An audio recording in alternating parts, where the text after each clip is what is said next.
show. Incredible now, let's go do it right. There's a party on the radio.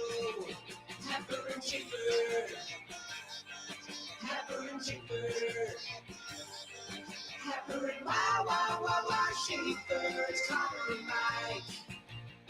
Yeah.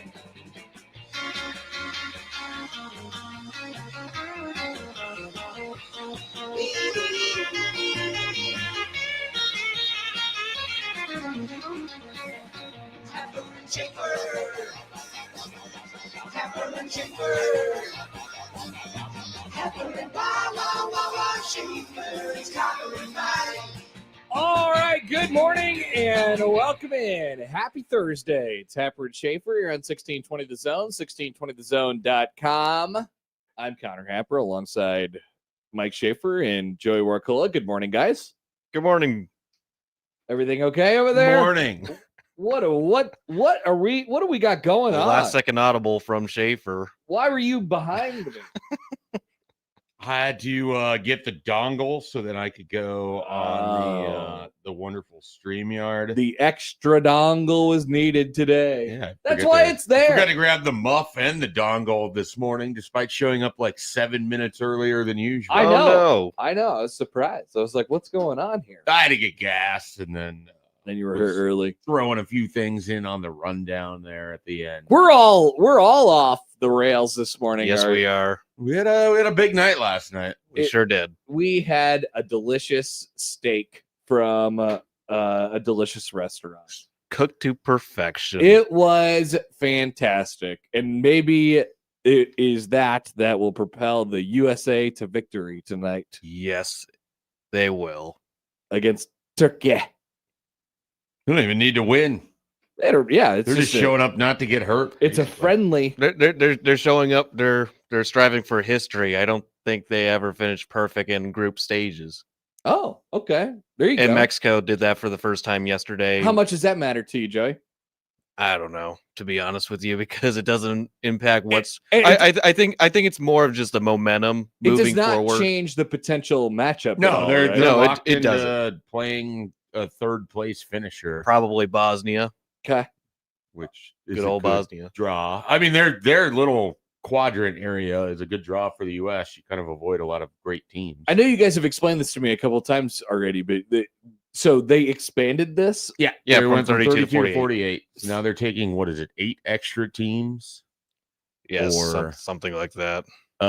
Yeah. So the knockout rounds expanded from So there's two knockout 16 games? to 24. 32. Oh, okay. So they're 32. taking 16 extra teams. So you're taking third place finishers for the first time. So there's two knockout games. Well, I mean, the you're tournament just- starts at 32 now instead of 16. Yeah. So, and the best they had done previously was winning one knockout round and then going out in the quarterfinals. Okay. This year, they have the opportunity to make a little bit longer of a run before really running into one of the world powers. Well, they would have to win. They would have to win two to Yeah. get to the quarterfinals. And their draw for those two is better than what you could really have hoped. What are their odds to get past the quarterfinals? I don't know I how don't- it I all don't- shapes out. I mean, at that point, you're just projecting so many teams forward. I mean, like if they're at the form they're on, they're played like one of the better teams in the World Cup. But they also had a Okay. pretty easy group, so it's like hard. It's hard to say that going up against Paraguay, Turkey, and Australia is the same as when they would run into a. They're like a Brazil or- mid-major team. So right now, if the world, basically what stands right now is U.S. against Bosnia, and then if they win, they would play either South Korea, who I was shocked to see lose last night to South Africa, either them or Egypt for the round of 16. Okay. Now, if they would win that, get to the round of 16 or the quarterfinals, sorry, Yep. they would play either the winner of Spain versus Austria They'd play versus Spain, Portugal. basically. and then, so Spain, Austria would play the winner of Portugal, and I would say that's Ghana for the quarterfinals. So Spain would beat us, right? Probably, Probably, depending on what very version of likely. Spain you get. They didn't show up with a lot of energy Against Cape Verde, they did not show up. Okay. So, but yeah, and Spain would have to get by both Portugal and Ghana has played well so far. Yeah. So more than likely, though, Spain's coming out of that. There's been a lot of comps over the last couple of weeks to try and explain to non-soccer fans like this sport in other, like, I do wonder about where the USA, I mean, it's sort of interesting. They haven't had a lot of international success in this tournament over the years. They're playing pretty well. They haven't played anyone, it seems like, in this tournament so far. And I would imagine that the national powers do not, maybe they kind of, they put up their nose to them a little bit. They say we're a little bit better than you, but at the same time, I would imagine there is a pretty strong desire to want to beat the USA. Sure. When you get to that especially point, in like you're not going to catch soil. you're not going to catch anybody sleepwalking. You Probably know what not. I mean? Probably not. I'm trying to think of like a college football comparison, and this is not going to be anywhere near perfect. They're the sort of like the United States is like a back half of the top 25 team, I guess, if you would. Yeah, that seems right. But a back half of the top 25 team with like a lot of history, you know? Yeah. Well, okay. So I was because U.S. soccer. easy What I'm one. saying is U.S. soccer doesn't have a lot of history, but there's a lot of teams out there who want to crush them. just because it's the United States. 100%. I'm trying to think of like the best sort of back half top 20. And I don't want to say Iowa, but that's the first one that comes to mind. But they're always going to be at a certain level. And they're more of a defensive oriented bunch that doesn't put up a ton of points. See, but the problem is that nobody feels anything toward Iowa, which is Sure. precisely how Iowa gets away with some of the crap they get away with sometimes. That's I don't know that there's like a direct one-to-one. Joey, you have anything that comes to mind here? For some reason, I'm thinking of the 2017 UCF team. They didn't not really play anybody in a run to perfection, but UCF ended up finishing perfect. But we could kind of say that for the group stage for the US if they win. So who's the Auburn should they somehow win this thing? Yeah, that. I don't know. It's like a hard cross sport comparison, obviously. Okay. And the United States, it's interesting because like you've sort of come in at this the entire time, just assuming they were going to fall flat on their face. still possible. Not really, not at this point. I Really? mean, they would have to lose in that first round of the 32, and they won't. You don't think it's possible that they lose a round earlier than they're supposed to? I mean, if they lose to Egypt in the round of what is that? Round of 16. Like that's not that bad of a loss. Okay. That's a perfectly acceptable result. The fact that they won their group already makes it Okay. a pretty substantially successful World Cup relative to years where they didn't, I think considering the run they had there, years where they maybe scored 2 goals in the entirety of the competition. They've Admittedly, gotten I 2 have own goals this year. I have very low expectations. From other teams. So they've already exceeded expectations to that realm.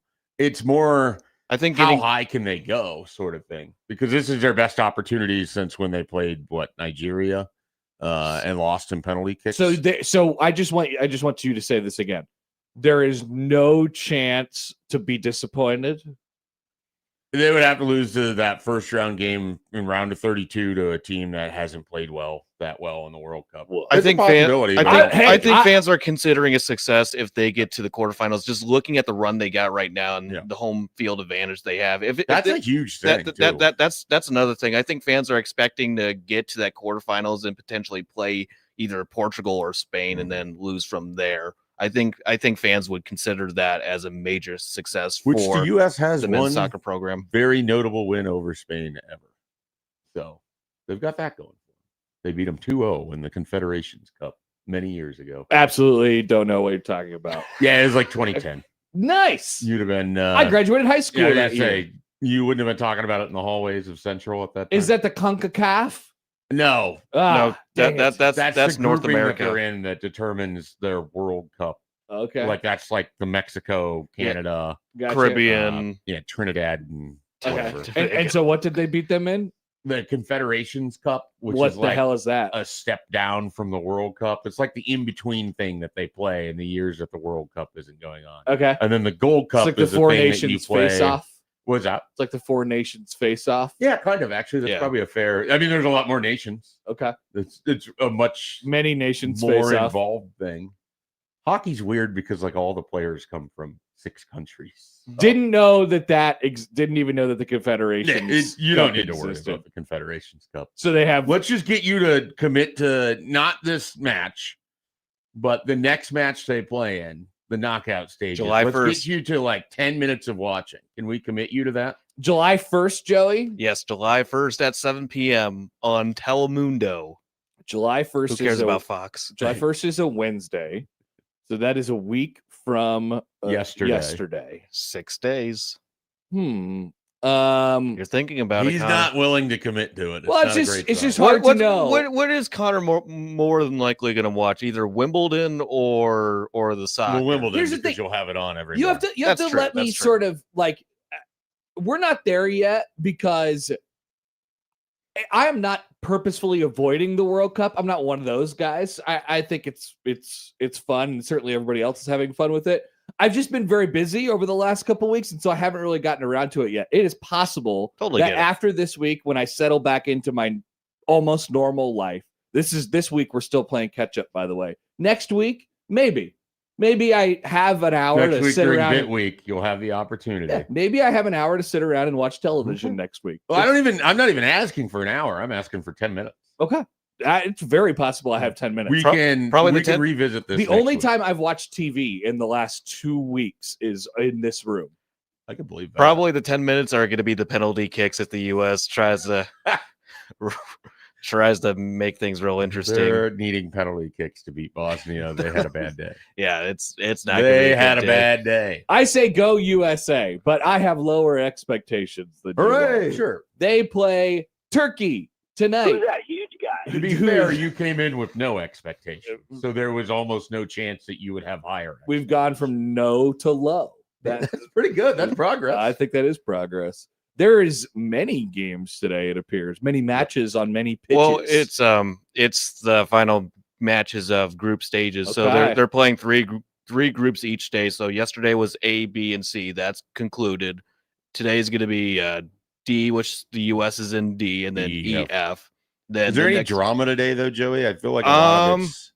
Give me some drama. I could take. I feel I like could there's take. not a ton of group stage I drama. could take a quick look. Like maybe finish between second I would. and third. Japan Sweden could be an interesting game. Japan's got 1 win, 1 draw, and Sweden's 1 win and 1 loss. So that could be interesting as far as who's going to finish first place in that group. Paraguay and Australia. That's both teams are 1 win, 1 loss. That's pretty much deciding who's going to get second place in Group D. And I would say, yeah, just those 2 matches. Maybe who knows if Curacao could make something interesting with Ivory Coast today. I don't think they will. So I would say the 2 matches today, the 6 o'clock Japan Sweden over at AT&T, and then Paraguay at Australia. If anyone's not interested in watching the U.S. at 9 tonight. Okay, so tomorrow starts like death games. No. Sunday Tomorrow's starts a- death yeah. game, Okay. and that the first one is South Africa and Canada, Oh, which South Africa surprisingly defeated South Korea. South Korea 1-0. now here's where I'm interested a little bit because I do like to laugh at Canada. Is Canada supposed to win? No, they're not that good. Damn it! They, I want Canada to so- supposed to win so that way I could laugh at them when they they lose. they lost yesterday to Switzerland 2-1. It was scoreless at the half, and then right away at the start of the second half, Switzerland scored like a minute in, and then they scored again 10 minutes later. Canada did not get pretty close until like the final minute of the game. They 74th minute they were able to cut it down to 1 goal, and then they had many close calls. Okay. And Switzerland ended up winning the group. Switzerland's going to play their next 2 games in Vancouver, while Canada has to go to the U.S. and play for the rest of I'm the seeing tournament. this. I find that funny. Unfriendly confines of the U.S. for Canada. Yeah. Do you So- think that the Los Angeles people will boo them? This is being played at SoFi. Nah, I don't think so. Dang. If it was in They're gonna probably be in the cheering for South Africa in that matchup, though. yeah, we'll see. We're friends with They- South Africa. So they kind of so for Canada, Mexico, and the U.S. they kind of they set up the knockout stages for like if those teams win their group, they would stay in their country for the round but of they 32 and didn't 16. win. But they did not win. Mm. So the U.S. obviously gets to stay in their own country for the rest of the tournament. Mexico gets to stay at Mexico City for the next 2 matches, and then Canada. Have they played anywhere besides Mexico City? Did They they play pl- in Guadalajara? Yeah, Okay. they did. They did not play in Monterrey.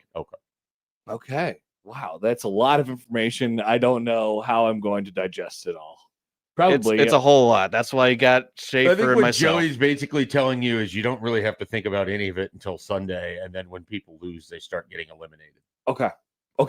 Deal. And then Wednesday when the US plays, and I might watch 10 minutes. So I learned this too from the World Cup. So every team, even if they lose in the knockout stage, they make at least $10 million. Like, and they are provided, I think, 2.5 to get prepared for the actual tournament.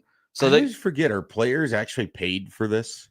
I think they split it up amongst the team. But I think it's a relatively small amount. Yeah, Like, it's not, you know, For what their take home money. So whoever doesn't get out of the group stage, they get 10 million. So they split it amongst the team.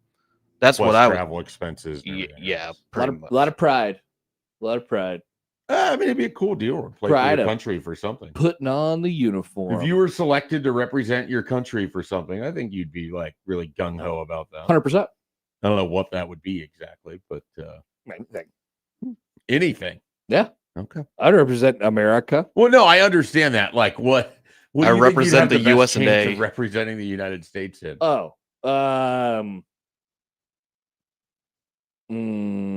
Yeah, that's where I'm at too. I don't think I do I have no talents. I don't think I do anything at elite level. Yeah, that's my concern here too. It's pretty regular, you know. Same. All right, here we go. Now we learned all about the World Cup, or these guys know all about the World Cup, and they're teaching me all about it on this Thursday. Today on the show, we will have but one guest. Brian Christopherson will join us coming up in the 8 o'clock hour at 8:30. That is our lineup today. Also, it's Thursday, and so coming up right at 8, I have an opinion. We have already received a couple of opinions. One that I very much enjoy regarding our conversation about caviar yesterday, which is going to be good. We'll talk about that. And so send those in. How? Well, there's many ways to do so. 402-951-1620 on the Prairie Casino Zone hotline. You can call or text that number. Tweet at us at HappenSchafe on the Liquid Trucking Zone Twitter feed at Connor Happer at Mike J. Schaefer there as well. Email Connor, Mike, or Joey at 1620thezone.com on the Equitable Bank Zone inbox. Who's that huge guy? And Doug will call you out. And you can do that, Connor, Mike, or Joey at 1620thezone.com there. Or, of course, leave a comment on the YouTube stream. We would love to see and hear from you all this morning on the show. Off and running on a Thursday on Happer and Schaefer at 1620 The Zone.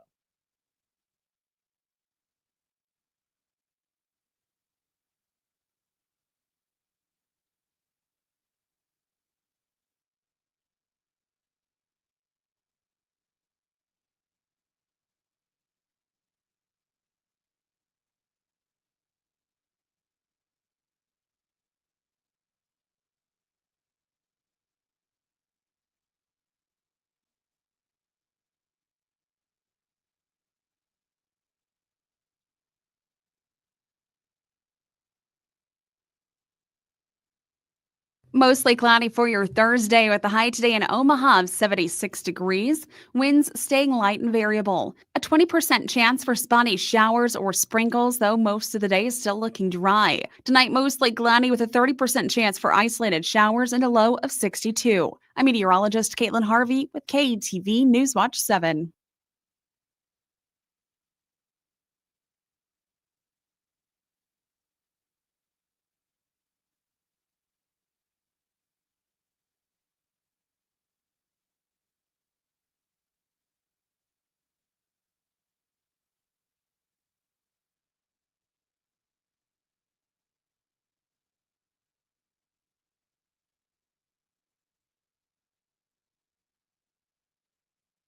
This time-saving traffic is brought to you by Fernando's. It's summertime and it's muy caliente. So skip your kitchen and come to Fernando's for great summer treats fresh from the grill. Seafood enchiladas, steak tacos, and the always popular Fernando's famous margaritas. At Fernando's, caliente is cool. FernandosOmaha.com.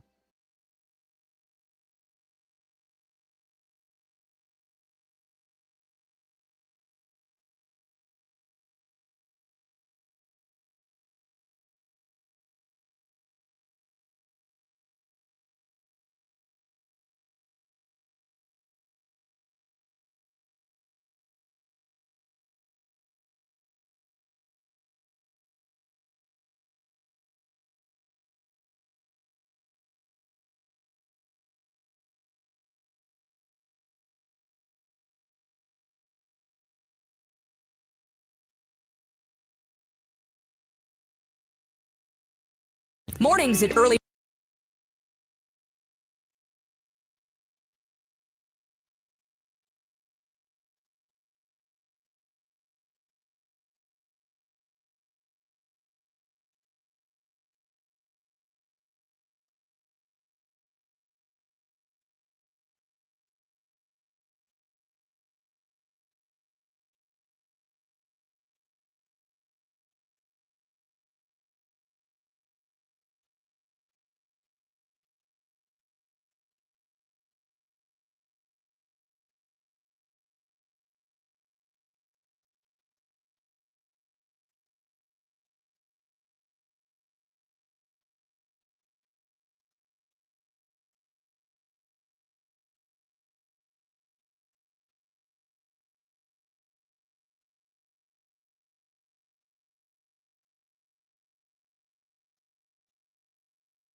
All right, welcome back. Happer and Schaefer continues on here on 1620 The Zone, 1620thezone.com. A reminder that Mega Deals Week continues on. This day of the week is, let's see here. Is this right, Joey? Hillside House of Hell still? Yes. Okay, good. Yeah. Two GA tickets for the price of one, an $80 value for just $30. One night only, June 27th. So get on that right now. That is today's mega deal of the day, 1620thezone.com. Did you guys see it coming into the office this morning? I keep remembering and then forgetting the Memorial Park concert is this weekend. I noticed yesterday they had the trailer out there when I was driving They in. were setting up. I was meant to mention that. Do you guys know who's performing over there? Every single time I have to Google it to remember. Because I remember the one year I was there, it was back Ringo Starr. Well, yeah, Ringo Starr, but I wasn't at that show. But a long time ago, they had the three lineup: Kansas, Styx, and Foreigner. That was a good show. That's good. That's been a while now. Pat Benatar was there one year. I remember being there for Huey Lewis and the news. And I just remember Huey Lewis was just going off on the sound, lighting people because they were screwing up throughout the show. He was not having a good night. They've had some. They used to have some good ones, and now we've trended a little bit older. This year's guest is Smokey Robinson. Whoa. Yeah. Okay. How old is Smokey Robinson? Great question. With Not to say that he probably can't bring it and have a good show. Oh, but I'm just sure. In my head, Smokey Robinson was old when I was a kid. who is the British guy that they had? Not Ringo Starr, but the British, Roger Daltrey last year. Roger from the Who was I last think it year. was the year before that. I'll never be able to remember this, but yes, we have Smokey Robinson with special guest Cake. Cake, yeah, That's okay. like he's going the distance. Yeah, that's two distinctly different sounds right there. Could you imagine? This is going to be great. My guess is the lead singer of Cake is probably in his 50s. There's a picture, and he is in a chair. He's no, I mean not not that kind of shit. You tell me someone's in a chair. It's almost like the version of saying someone's in a home. So you got to be careful when you tell me they're in a chair. He's just like seated. That's all. He just likes to sit down when he's singing. I get it. That. Well, he does play the piano, so there's probably the reason for that. The guy is 62 years old. Today's his birthday, by the way. Oh, happy birthday, Mr. Cake. What's his name? John McCrae? Yeah, John McCrae. Okay. He's 62 years old, and today is his birthday. Do you guys have any guesses on Smokey Robinson's age without looking it up? 83. Joey? 76.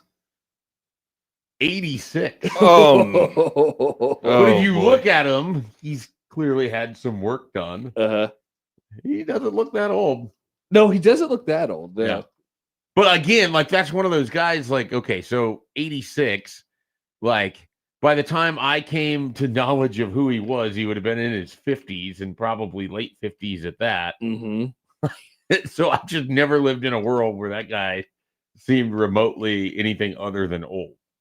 We had Melissa Etheridge a couple years ago. That would've been pretty good. That was fun, I think. We had Do you go to these often? You went when you were younger? I went when I was younger, Yeah. and then I usually will be in the vicinity, around it. It's my parents-in-law live over there, and I was wondering if you just sort of hang out over there and then you hear that's kind of the plan.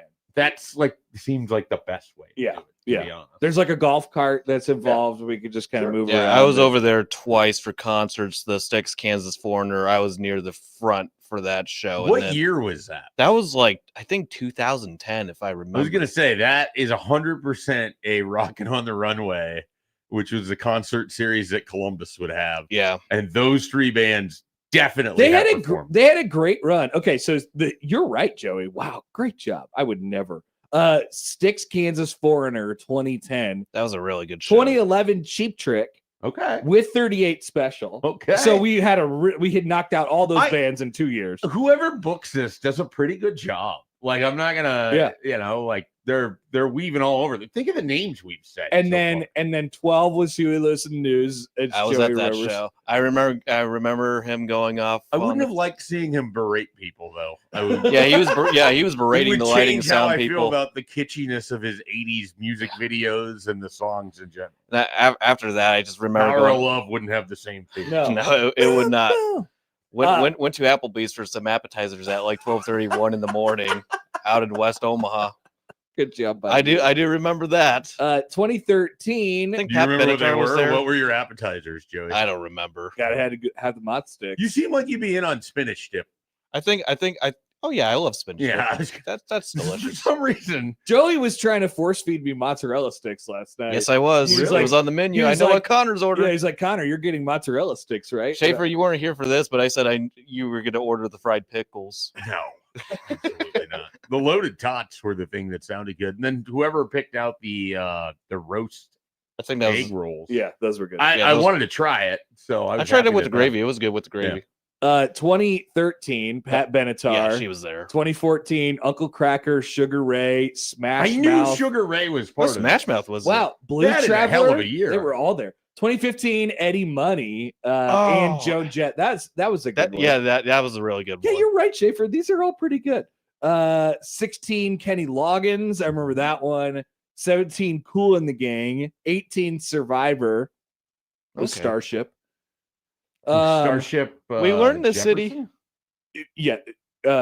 Yes, Yeah. the artist formerly known as Jefferson Starship or / whatever, yeah. Jefferson Airplane. I believe that's all. Well, the they've same had so thing. many different names. Yes, I think that's the one they go by or went by then. 19.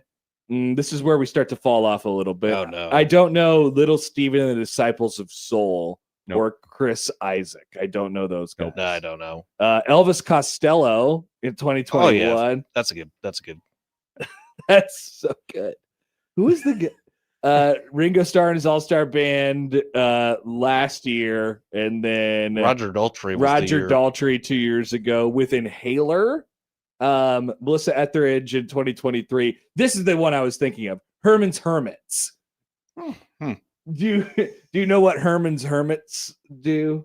Well, they're like a 60s band, basically, that apparently is still playing. Yeah, they were in 2023 anyway.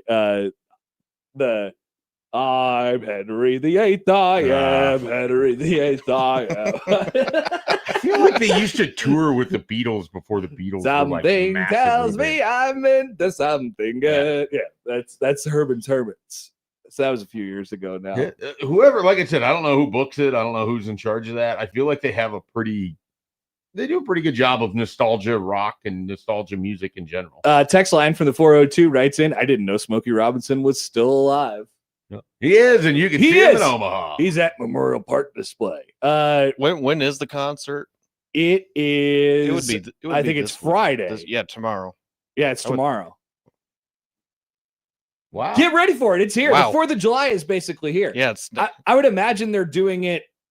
I mean, I guess they do it the same weekend every year, according to what I'm looking at on the. Yeah, they usually do it right They now. usually do it the week before the 4th on a Friday, which is good because this year the 4th is just such a massive weekend. Should we power rank holidays next week with Definitely. tiers, just in honor of the 4th of July coming? Definitely. Okay. I know what's at the top of my list. Labor Day. What does Joey like? Yeah, it's Thanksgiving. He's definitely been vocal about this. You know it. Schaefer got it. It's He's Thanksgiving. a big Thanksgiving guy. Yeah, I mean, that's just to watch football. That's an S tier holiday. Family 100%. food and football. Agreed completely. No, we just gave away the top of our list. Thanksgiving is fantastic. Well, people won't remember this when they. Well, I could add a makeup holiday onto that list. I celebrated back in May. Oh wait, I spoiled it again. Oh no. Oh no. Another text from the 402. Connor, don't forget Jefferson Helicopter.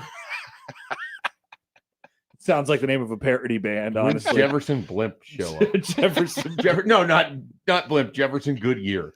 They're going to go with the sponsored version. Jefferson Goodyear Blimp. Jefferson Hindenburg. You could tell. Do. It sound like great parody band names, to be quite honest with you.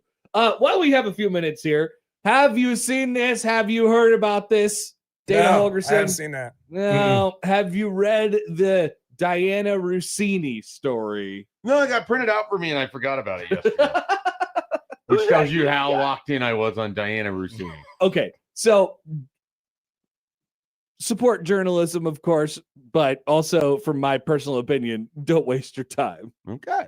I think you could survive without the information that is being disseminated in this article in the New York Times / The Athletic. Although it does have a grabby first story. Would you like to hear it? Sure, yeah.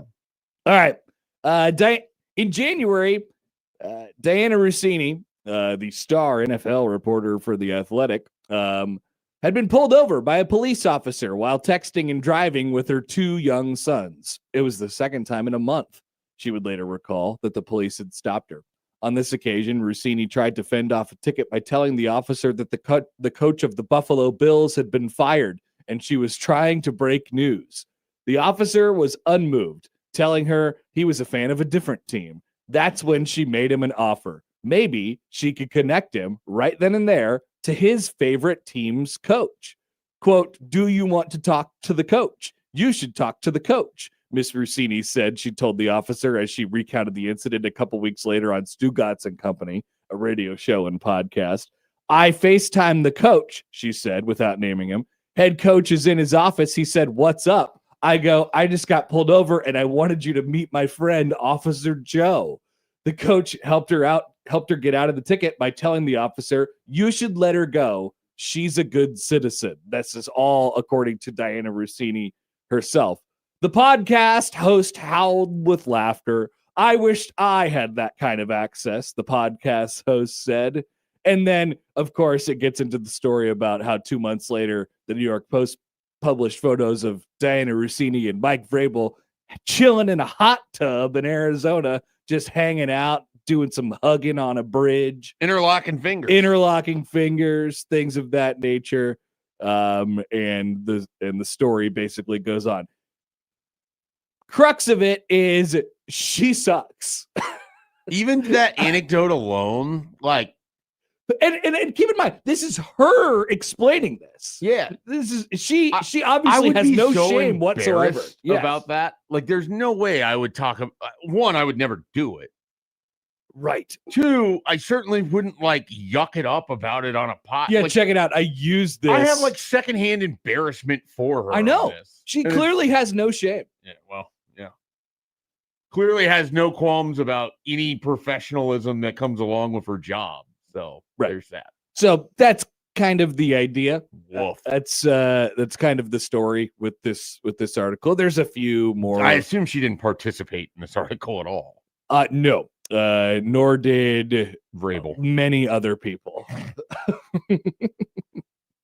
It seems. There's, there is never really like any bombshell like connection of, oh, we have it on record from many people that we talked to that Vrabel and Rossini's relationship dates back to X and X and X, and they don't have that. It's just sort of like an oral history of this entire thing. Yeah, you've undercut any need that I have to read it, As I'm telling you. There's some really good stuff about Biloxi in there. Okay, let me do a quick search right here. No. Yeah, Right, well, no hits for Biloxi. I'm out. No hits for Biloxi. That or of a photo of them doing the Titanic from the boat that they were on in the middle of Tennessee. So that hilarious. That is the story on The Athletic. And I think we're actually kind of done with this now. I think it's sort of over. I still think we had talking kind of about reached this. the end when she was let go, and Vrabel sort of has continued on and having a miserable offseason to go along with. The other revelation from it was that she makes $800,000. She made $800,000 from. That's not surprising to me. I know that one. That's a lot of money. It is a ton of money. No, that's is, not to say it isn't yeah. a ton of money. It's Yeah. just to say, like, the people who, like, yes. I think people, if they haven't thought about it, like what Schefter makes is going to be obscene to you. I mean, Pat or McAfee what Stephen A. Smith. What- or what- Pat- McAfee owns more of It's like he more of owns his his content thing. and a production company and all of that stuff. So there's more to it than that. But like Schefter as a journalist is got to be the highest paid journalist, period. It's so weird that, I mean, basically all of that, the money and what they get paid to, what these, and I'm talking about these kind of people. Rossini almost doesn't even count in that category, but She's she a wanted very to- different insider. she wanted to be, I think on that level. She wanted to be recognized sort of on the Schefter level as like an NFL news breaker, But right? doing it a different way. Doing it a very different way. And that's all great, but what they are paid to do and the life that they have to Not a live. chance. Yeah. I mean, they don't even live on the same planet as anybody else. Was It's a Adrian- completely different deal, which sort of explains some of the garbage that has Sure. come out of this story. You just don't exist in real life. Exactly. It's I not mean- even, it's a fake thing. When you have Woj talking about being scared to take a shower because he might miss some news on a random June day Ugh. because of the NBA, like Awful. what a weird lifestyle. Awful. Just go bold. Ye- Then you don't have to worry. Maybe You that's still what. have to you still Maybe have to take showers, Joey. Yeah. Okay. I was gonna say, like, Happer's still a clean individual. Yeah. Even though I'm sweaty right now Yeah, well, for a different reason. that prime rib is really I coming got the back. meat sweats. Yeah. Hours later. Bacon. All right, we'll come back, round out the hour after this on 1620 The Zone.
Matthew writes in on YouTube. He says, imagine being a kid of a reporter, mom or dad constantly on their phone trying to be the first to break a story. Well, yeah, even in that story, it was about how she was driving her kids somewhere and she got pulled over for texting while driving. I wonder why she was actually texting, but she tried to make up the excuse that the Bills coach got fired, or maybe that was the truth. It's possible because that did happen, right? Yeah. Sean McDermott did get fired. He did get fired. He got fired. When was that? It was was it the 2 days like after? Yeah, it was like right after the season ended, right? Well, it was after Yeah, it they was lost to around the that. Broncos, I think. Yeah. So When we were all at your house. yeah. Well, and then they ended up Watching hiring 30 Joe minutes Brady, into town. which January 19th of 2026. like a very unexciting hire if I I know. was a Bills fan. I agree. But at least they have the cool new stadium now. They do. Also, It's looking really nice. here's Nick on the Liquid Trucking Zone Twitter feed. He says, back to our Memorial Park concert conversation. With it being America's 250th birthday, they had to go out and find the oldest performer they could find. And then immediately Joey thought of an older performer. Apparently Willie Nelson is still alive and performing. performing. And I've is seen videos. 93. 93, yep. Okay. Where is he performing? Somebody find us an older performer. Somebody find us an older act.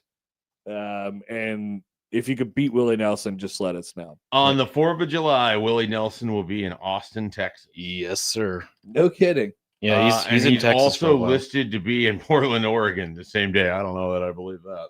Yeah, that feels Unless he's like got a He'll it's be a 1 o'clock show in feels Austin, like a so maybe he's Google grabbing a AI jet. mistake, possibly. So he'll be in Maryland Heights, Missouri in August, and over at Minnesota on the 19th. So he'll be in the Midwest at some point. He'll be in Chicago on August 25th. Matt could go see him. So Willie Nelson has had. I mean, we're talking about an 80. I mean, when did Willie Nelson become popular, or start doing this? How long has his career been? Wikipedia overview says late 60s. So Okay. there you go. So a little bit after the Beatles. When you 60-year career at this point. 60-year career, there's probably not very many places in America where he hasn't performed. Yeah, that's true. He's probably been definitely everywhere. There's what is the name of this town? It's on the Missouri River here in Nebraska, and he's friends with the bar owner, and they have a bar in this like Rouleau? It's near Rouleau. It's near there. I can't think of the name of it. Brownsville, Nebraska. And so he became friends with this bar owner down there because of the Farm Aid concert series and everything. Yeah. And so he's like performed shows in Brownsville, Nebraska. They made a stage just to like, they're like, hey, for we got Willie Nelson. more or less. And it's just incredible. Awesome. Like, and this bar sort of exists for like whenever the owner decides to open it. I learned all of this by happening to be there on the 4th of July, like 7 years ago. This is great. Wandered information. in, and it was incredible to learn. And there's like memorabilia and all of this stuff. So odd. Yeah. Very weird. Speaking of weird, so I saw this story yesterday from Ross Dellinger. Yes, that's right. We're back on our Ross Dellinger train. Speaking of guys who probably never take time off. 100%. He's always talking about something. And especially at this time of year where people are doing meetings and things of that nature. So part of the bill, the Protect College Sports Act, a little under the radar thing here that Ross pulled out. In section 205 of the latest revised copy of the 116-page legislation, conferences earning at least $700 million in revenue are prohibited from merging with one another or acquiring new members. This means the SEC, Big Ten, ACC, and Big 12 would no longer be able to add membership. Does this bill secretly kill conference realignment?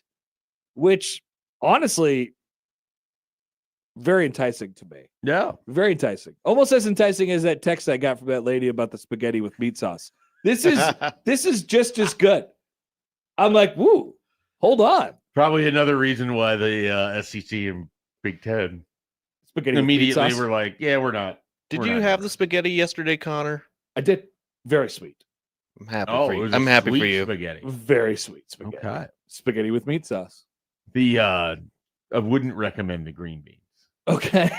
Let's put it that way. All right. I didn't see you take a bite of those. No, I definitely did. And there was not a second bite. I had a half. I had half of it. Okay. Would you recommend them? They were good with me. Yeah. All right, Team Joey. Joey, we gotta nail down your palate. I don't know what's going on over there. They're a little mushy. Just mix them in with the mashed potatoes. So I didn't think we were under any threat of conference realignment, another round of conference realignment. I don't even know what it would look like. It did feel like it was going to settle in a little bit, but I do like this sort of gets snuck in there of like, yeah, we're not, this actually can't happen. One G6 athletic director, conference athletic director said, quote, they've locked us in. So not only does the concept freeze in place current membership of the power leagues, most notably, I think this would be the potential move here if there were to be any further conference realignment, locking in Clemson, Florida State, Miami, North Carolina, who all the way through last summer seemed, I don't know about destined to end up in other conferences, but certainly trying to maneuver their way out. But it prevents schools in the group of 6 conferences, such as the Sun Belt, Mountain West, or American, from joining the big leagues, which is, once again, I don't think we were in any sort of threat of that either. However, it doesn't prevent those conferences from sort of banding together and creating a mega super conference. It's interesting because if I think about what realignment looks like at the moment, the only thing that really comes to mind is how unhappy like Florida State and Clemson are with the ACC. That's it. Yeah, that's what I just said. Yeah. And there's really nothing else that in Notre Dame, but there's still no real reason for, especially now that they have this carve out with the college football playoff. Why would they ever join it? I know, which is so disappointing. I very much wanted them to be a part of the Big Ten. I think they need to be in the Big Ten. I've always felt has they not need to be in happened. the Big Will Ten. likely not happen. Nope. So very it seems quiet on the realignment fronts, except for whatever Pac State is doing over there in their conference. We are moving from the summers of realignment to the summers of what? Courts. Summers of court. Summers of legislation. You know what? Realignment, not so bad. Yeah, you know what? Actually, everybody should change conferences. Phrase like that. It doesn't sound so bad after all. So there is plenty of ACC programs that details in the story are interested in a promotion to the SEC or the Big Ten. After all, Clemson and Florida State filed lawsuits. The latter is a signal of their ultimate desire. They want to leave and they'd like to know how much it will cost. And if an ACC school intends to leave the conference, it must officially notify the league in writing on or before June 1st of the preceding year to be granted an exit June 30 the following year. The exit fee for leaving next year is $129 million. But this bill could make it so it's not possible anyway, which maybe, not such a bad thing after all. All right, let's take a break. We will come back. 7 o'clock is coming up in just a moment on 1620 The Zone.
All right, welcome back. 7 o'clock here on Happer and Schaefer, 1620 The Zone, 1620thezone.com. Connor Happer, Mike Schaefer with you here on this Thursday. I heard, I just saw something along the lines that made me believe that it was going to get excruciatingly hot in the coming days. Starting Sunday. So get ready. The spring is over and we're going into pain summer starting. Good luck with that, Dan. Sunday.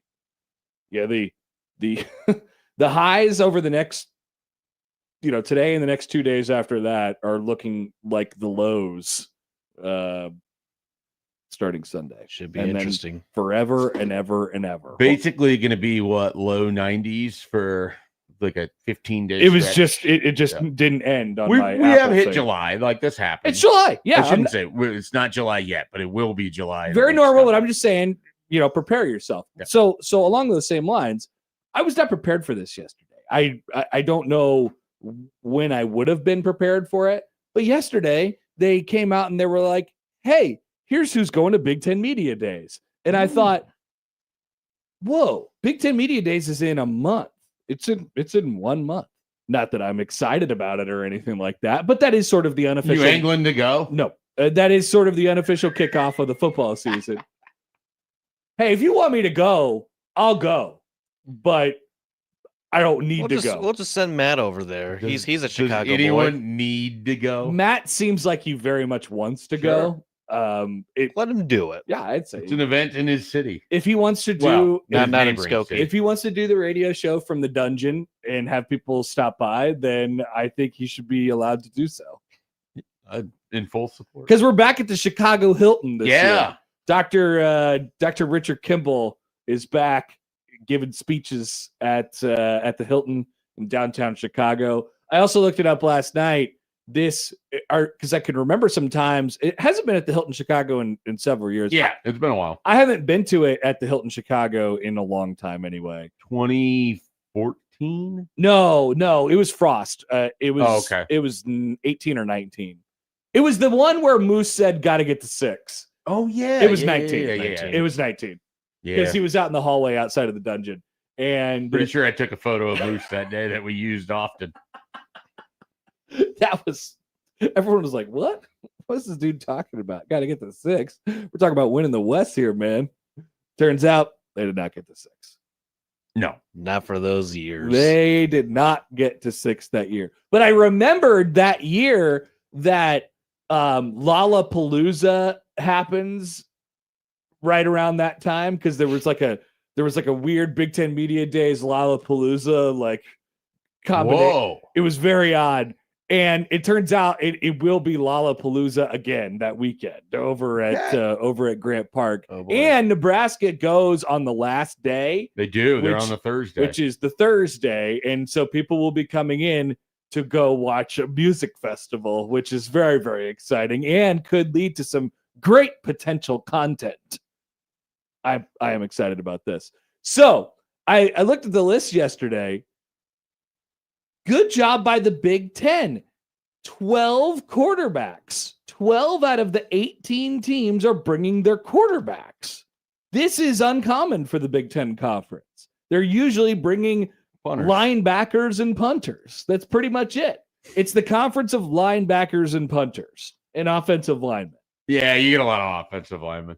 We don't see a lot of quarterbacks. Now, Nebraska made the conscious choice to not bring their quarterback. They don't know who it is yet. Oh, yes, they do. Yes, they do. But maybe they don't. They definitely do. Okay. And I guess I'm mildly surprised that they didn't choose Mr. Calandria. So their selections of Justin Evans, Andrew Marshall, and Luke Lindenmeyer. Yeah. I think those are all fine. I mean, you have who I would regard as your best player on offense in Justin Evans, Mhm. your most likely all conference player. So I think it's great that he's representing you. Andrew Marshall could be your best player defensively. He was very good. No, at I'm times not. I'm last not year. saying that they made the wrong. I think Yeah. the guys that they chose are great. And then Lindenmeyer, like they often try to get a guy from Nebraska there. I mean, and he's a valuable part of what they're doing too.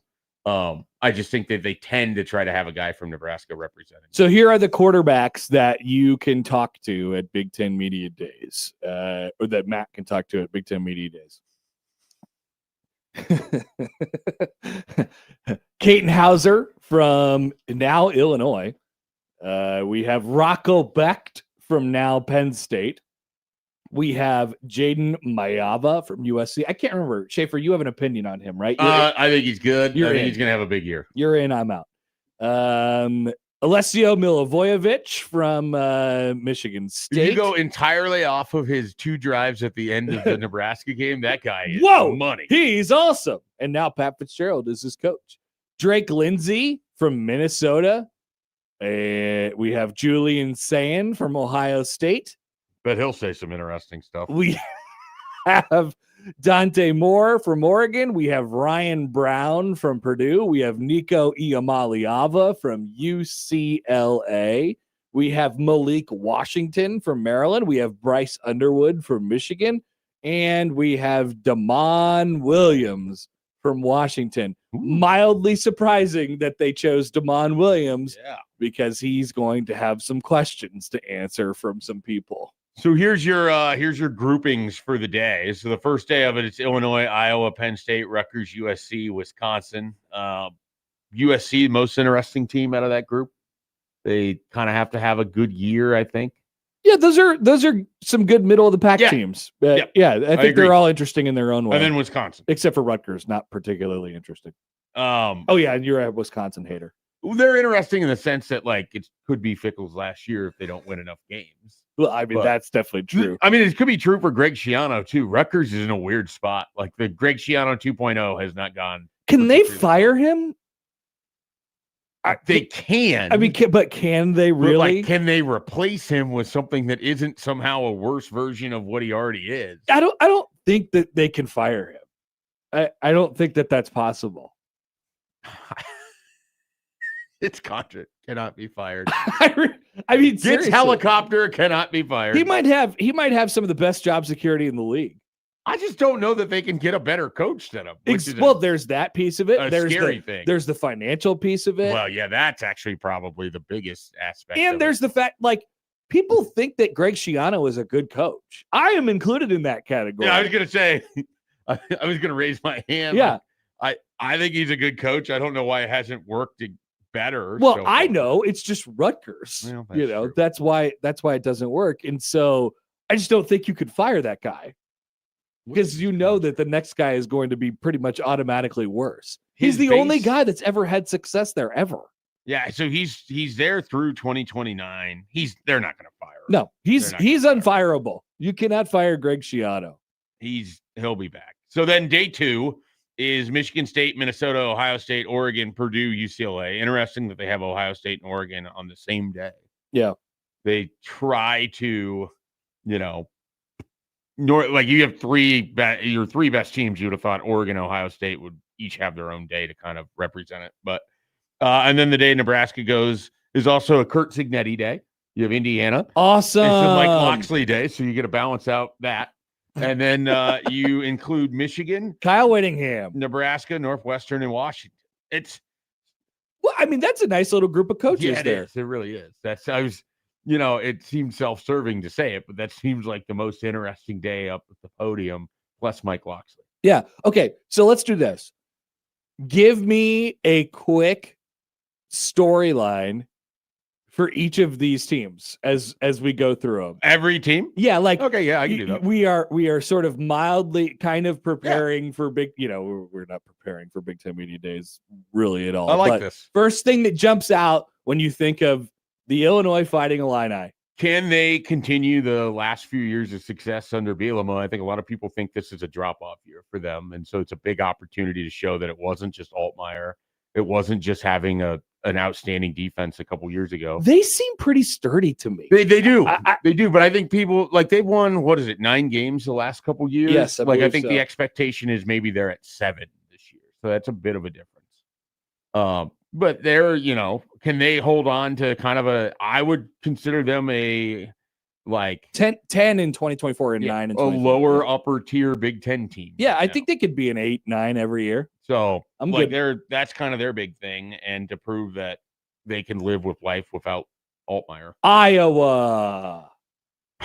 To me, the storyline is what are they going to do at quarterback, because their offense was 100%. The kid whose name I'm all of a sudden blanking on, Gronowski. Yep. Like I went back and looked. Like I think he had 17 rushing touchdowns or something like that.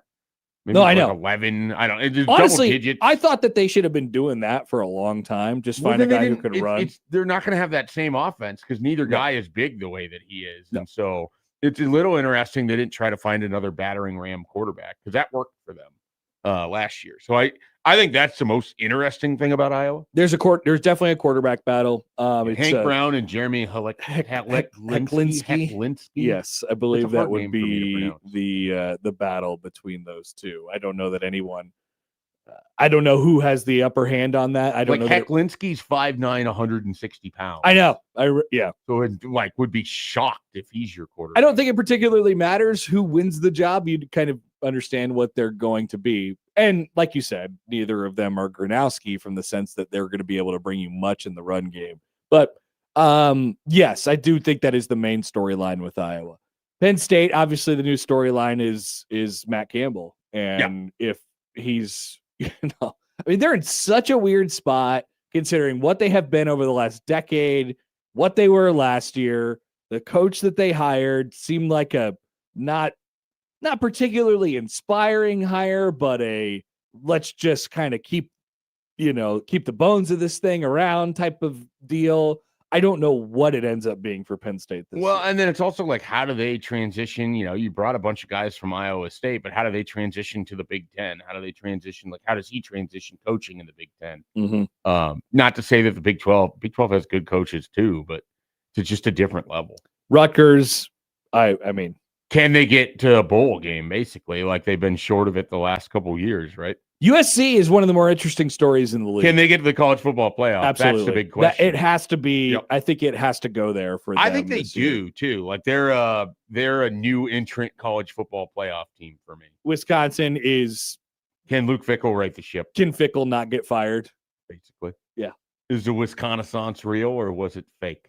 Yeah, I do think there is some potential. So on one hand, it's can Luke Fickell not get fired? On the other hand, it's can he flip it all the way back? Not to, I don't think they're going to win 10 games this year, but can he flip it back to, oh, wow, it's can Wisconsin they do again. What Illinois has been doing the last couple of years? It's Wisconsin, which is where again. Nebraska needs to get. I actually have to respect them. It's really weird to be sitting here and being like Nebraska and Wisconsin are chasing Illinois for a spot that they covet to be in the conference, which is just off of the top tier group. Michigan State, I have almost no expectations for what they're going to do on the football field this year, but everyone loves Pat Fitzgerald.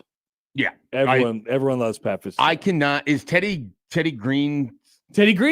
Is he still involved with the Chicago Tribune? I haven't heard that name in forever. Yeah, I don't think so. He and Pat Fitzgerald would hold court when they used to do the tables thing.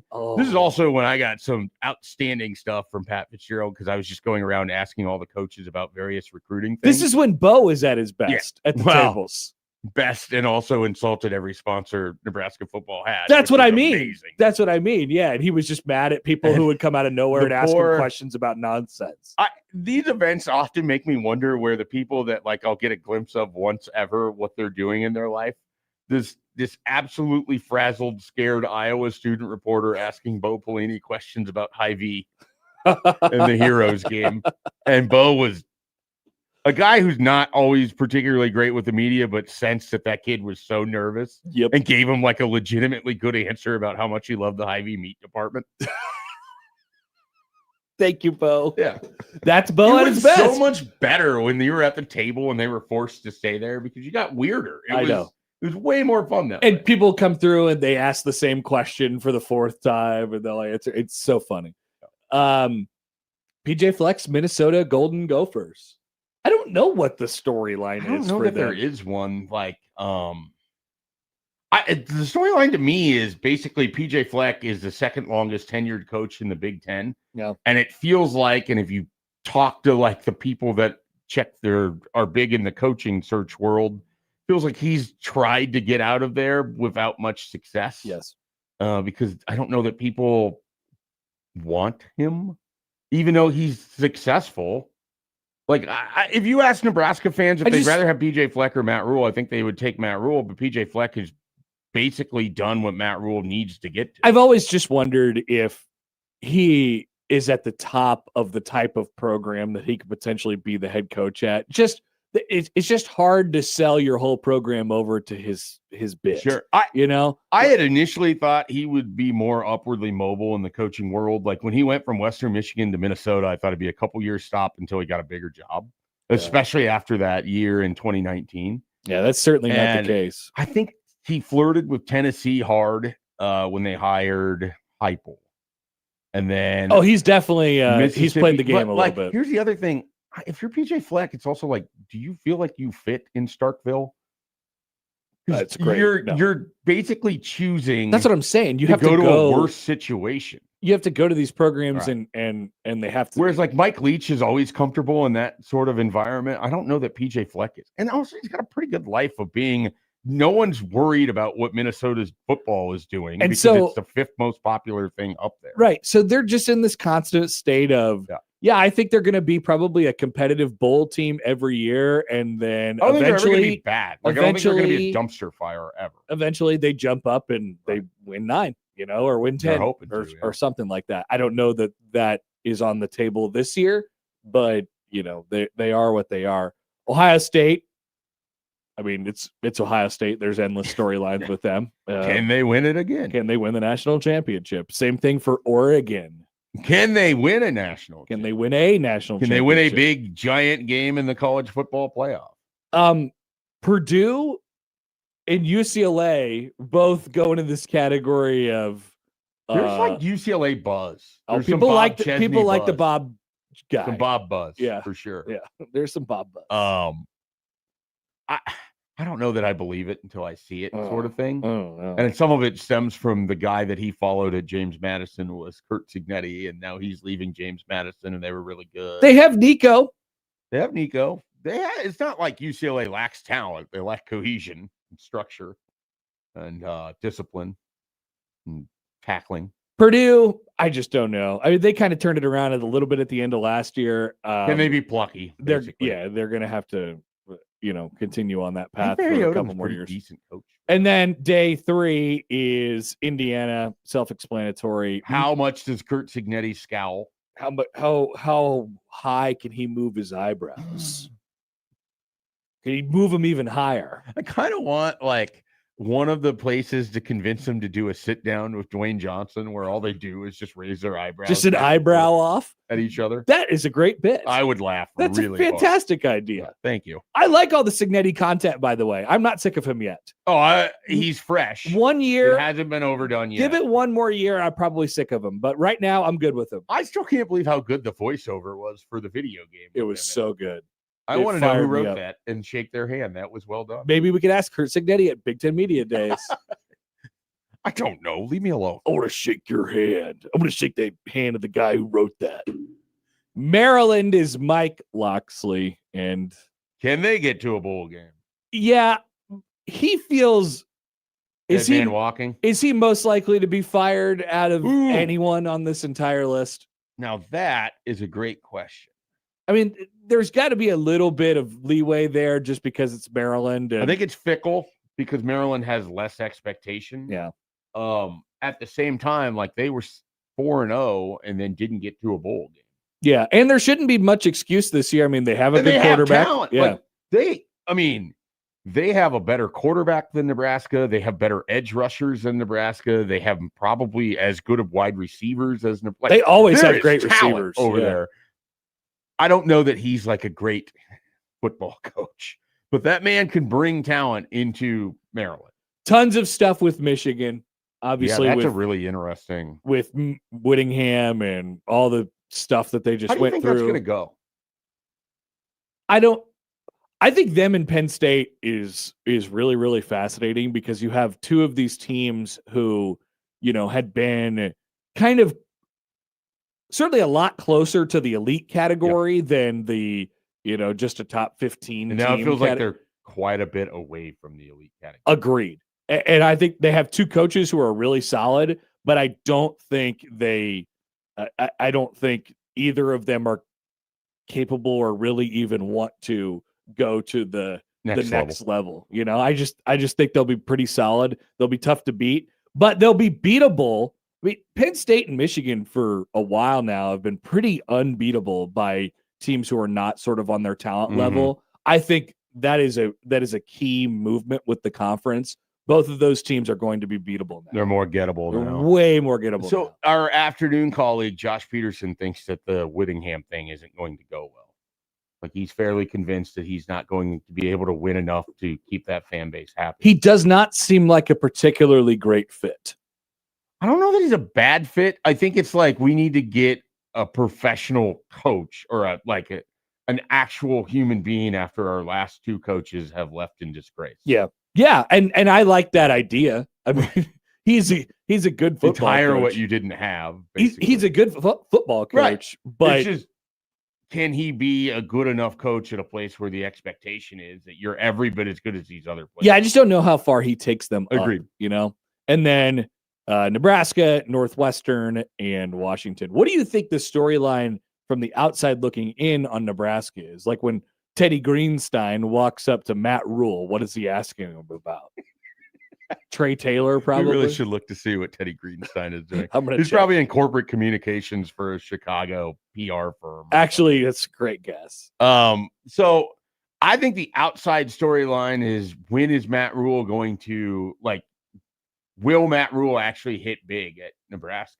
I think that's become the sort of you're 3 years in, your best season is 7-6 so far. You don't seem that you're set up for a big season now. To me, that's what it would sort of seem like from the outside looking in. I could be wrong on that. It could also be hey, what's life like post Dylan Raiola?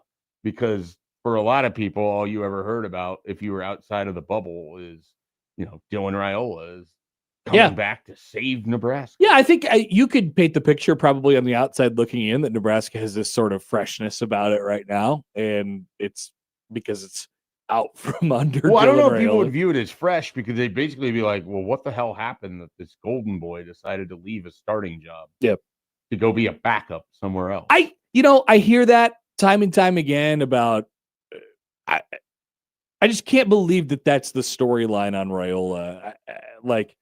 I don't. Not for the people that have been here and hear it constantly, but if you're someone who, if you're in Minnesota and you're not locked into whatever happened with Nebraska, it's got to be weird to you that you see Dylan Raiola is going to go be a backup quarterback at Oregon. Why does that reflect?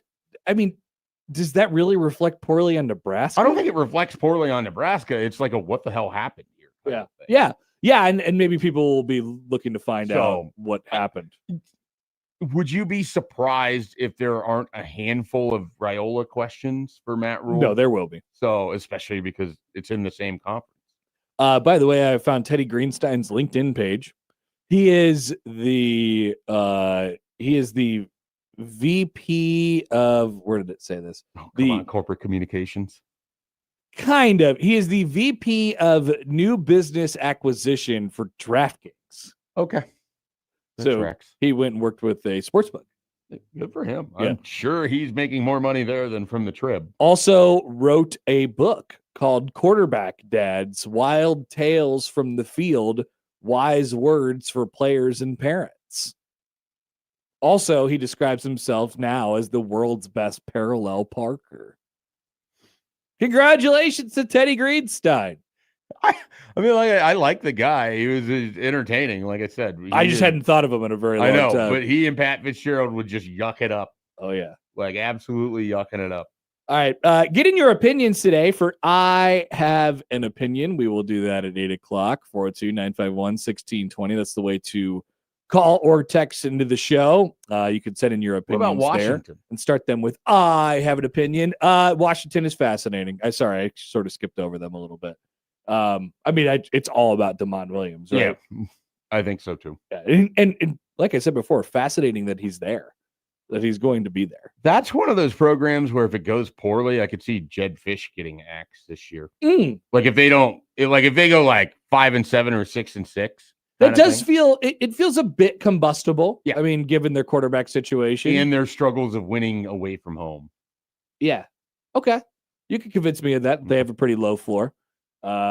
And we'll see what happens with Washington, but they're an interesting one this year. Or maybe maybe it takes off. Maybe they blow up and they're good again.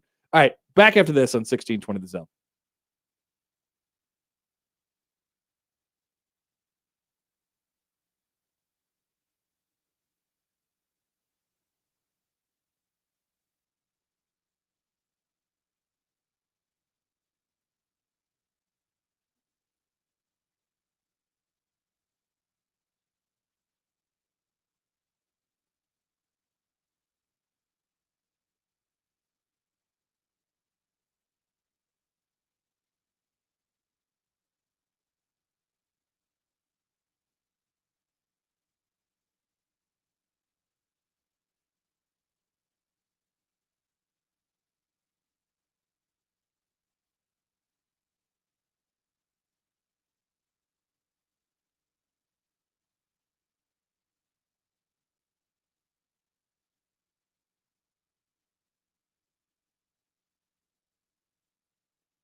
All right, a couple things here as we welcome you back on Happer and Schaefer. Get your opinions in for I Have an Opinion coming up in about a half hour at the top of the 8 o'clock hour. Also, don't forget, next weekend, it is Freedom Weekend with the Omaha Storm Chasers.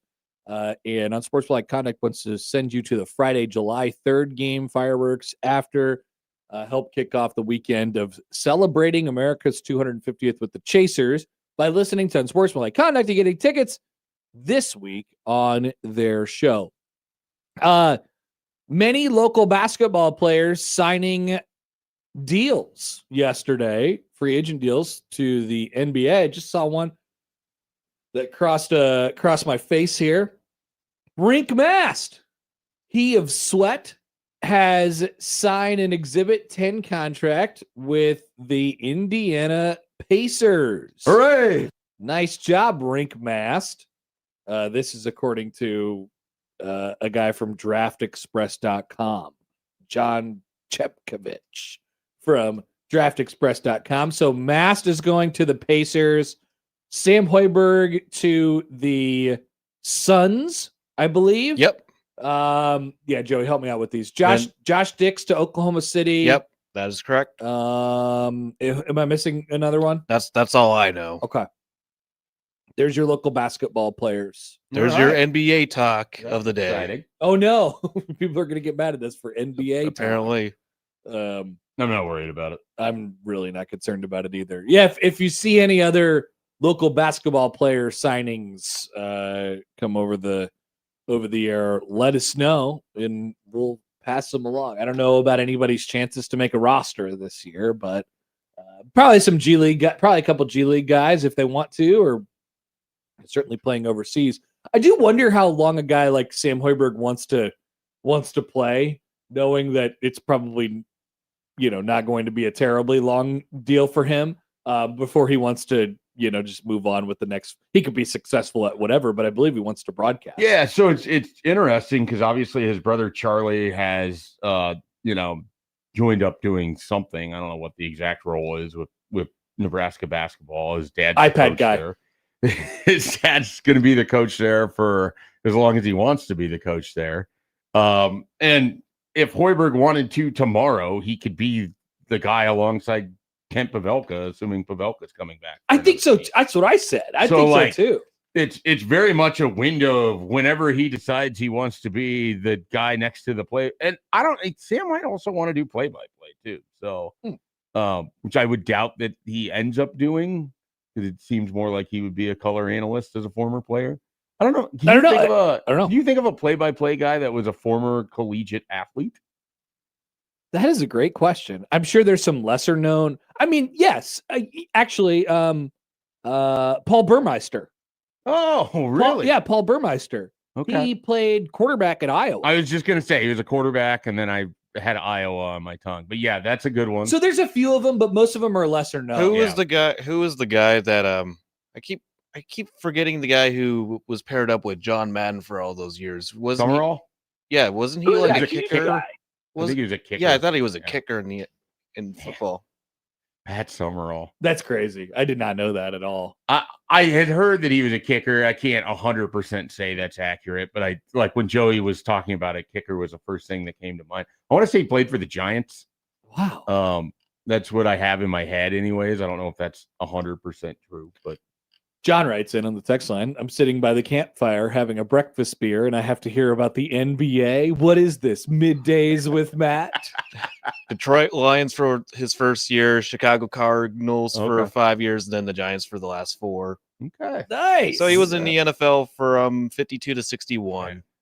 Pat Summerall had like one of those voices that was so instantly played college at Arkansas. It is possible for great athletes to have great voices. Yeah. We have to remember this. Had nothing to do with the athletic nature of it. Summerall was. Do you remember Summerall? Because I'm like a little older than you. It's very, very faint. Yeah. At the very beginning. Madden moved, like it was a big deal when Madden split off from Summerall. Yeah. So Summerall was 47% kicking field goals. He made 100 out of 212 attempts. Whoa, that's terrible. That is not. But he was solid on the extra points. He was 257 out of 265, so 97%. So basically had no range. Is They're what you're saying? terrible. Or Yeah, his he had longest enough field range that they tried him from deep. Way too often. his longest made field goal was 50 yards. Okay. That's not very good. He made one. This is according to wouldn't survive Wikipedia. in current times where a 50-yarder is basically expected to be made. That'd be crazy if Kent retired after another year or two or whatever, and then Sam Hoiberg was just the play-by-play guy of Nebraska basketball. That'd be would wild. nuts. There'd be so many people that'd be pissed about that. I mean, well, like if he's good at it, he's I good know, at it. That's I know, the thing. I Like know. I don't care. You know, basically, you just have to be good at it. Yeah. Like if he ends up in that role and he's good at it, great. I have no doubt he would be good as a color analyst. Like no doubt at all. Oh yeah, He's very good in any media setting that you're talking. he to doesn't him have about. to just do games either. You know, Right. he could do, and now he could be on TikToks. He could be on. He'd be on the BTN. You know, Matt and I were kicking around the idea of trying to get him to the Omaha Baseball Village for a segment or two. oh yeah, And I think he was coming in, and then it just didn't end up busy. timing out. Didn't work out, but sad. he would have been good. Okay. So there you go. But the first things first, he will go try to play for the Phoenix Suns. I think that leads to a summer league type of deal, and then you sort of go from there with the local guys from Nebraska and Creighton. I haven't seen any other ones so far. Well, Jamarcus is obviously trying to get the year of eligibility. It seems like it. If he didn't sign any sort of Right. professional contract yet, I mean, but he'd be pretty far down the list, just considering his size and athletic ability. Like, and he's a two. He's not a point guard, so he'd be a small two guard. So it doesn't shoot well enough. It's possible that he just goes straight overseas, or get a crack at that extra year. What is Casey doing now? Like, did he go to Japan after a year in the G League, or I kind of have lost track of where he's at these days? What is Casey Tominaga up to? What is he doing? I'm on his Wikipedia page. Let's see. They only have his college stuff. I think he was in the G League still. On June 3rd, 2025, it was announced that Tominaga had signed with the Lavanga Hockeyado. So I guess I assume that you could come back and still play summer league. Yeah, I would think so. Right. So I imagine Lavanga Hockeyado is in the B League. Maybe he'll move up to the Japanese A League then. Yeah, I don't. Who knows with how their league is structured? Maybe the B League is the good league. I have no idea. I don't think so. I wouldn't think so either. But here we are. Noity writes in on Twitter on the Liquid Trucking Zone Twitter feed. He says Terry Gannon does golf, and I believe he played basketball at North Carolina State for Jim Valvano. There you go. Okay, there's another guy. Give us some announcers that were actually former players instead of sitting on their couch in their mom's basement analyzing sports. I have one more thing for you this segment before we get to the headlines. Sure. I saw this, I think, a few days ago, but Brett McMurphy regurgitated. Oh, no, I guess he did this 2 days ago. Did you see this? Did you hear about this, Dana Holgerson? No, I haven't seen that. UTEP is allowing fans to vote online to determine their kickoff time for their October 17th game with San Jose State. Options, where could I do this? I would love to do this. You'd like to vote? I would like to vote. Options are 1 o'clock, 2 o'clock, 4 o'clock, or 7 o'clock Mountain Time. You can pick any one of those. I'm voting 7 o'clock. How do you vote? He doesn't have the vote linked in here. I want to go find it. Maybe we should be able to. Maybe we should rock the UTEP vote. 1, 2, 4, or 7 Mountain Time, folks. This is purity in college football. This is what happens when you are not owned by television contracts. This is what happens. You put the power in the hands of the fans. I have found the link. They get to call this Votey McVoteface, and then they vote on what time UTEP is going to play San Jose State. I have 7 p.m. selected. You're gonna go night game? Yep. Interesting. All right. They thank me for completing the survey. It doesn't give you the results. No, it does not. I don't know when the voting ends, But I do love this idea. What Nice would you job, vote UTEP. for? I would definitely vote for 7 o'clock. Yeah. I would imagine that'll be the runaway winner, right? I would think so too, because I would imagine you get a lot of fans that aren't UTEP fans that are just voting for this and would be voting for the latest start time possible. Yeah. I don't know if this would be televised or not. I don't know what Mountain West television options are. I would imagine Brian Kelly's going to be calling. Maybe Brian Kelly will be calling this game for the Mountain West on CBS Sports. That's funny. I would imagine that it's not on television at all because that gives them the ability to pick what time they want to play. Right? That is true. You're not owned by television. I think you should have taken it a step further if you were UTEP and just said, you tell us, pick a time. Which time? 9 a.m. Yeah, 9 a.m., 11:30 p.m. A little breakfast burritos in El Paso and play San Jose State. Do one qualifier, and it's just no time before 8 a.m. and no time after midnight. And people would just say, oh, cool, 11:59 p.m. Awesome. It actually would be kind of cool if someone did a midnight kickoff. I agree. Like you know, we have Midnight Madness in basketball. You somehow do it for football. I'd definitely be midnight around. kickoff I would be for very Hawaii. interested. When Colorado State and Colorado kicked off at like 11 p.m. a couple years ago, Yeah. it was like 10 p.m. It fit the ESPN window. So it was what 10 p.m. Mountain Time, I guess. Yeah. I remember staying up watching, and it was a great game. It was a great game. That That was was one the- that Colorado State basically blew down the stretch to allow Colorado. They to were get all there. punching each other. Yeah. There was a lot of punches being thrown in that game. Yeah. The guy tried to Jay rip- Norvell looked like a lunatic on the sideline. the guy from Colorado State tried to kill Travis Hunter. Yeah, he did. And I then- didn't like that. And then they did the video later where he like apologized to him, Oh, or they yeah. shook hands. That was They that hug game. it out.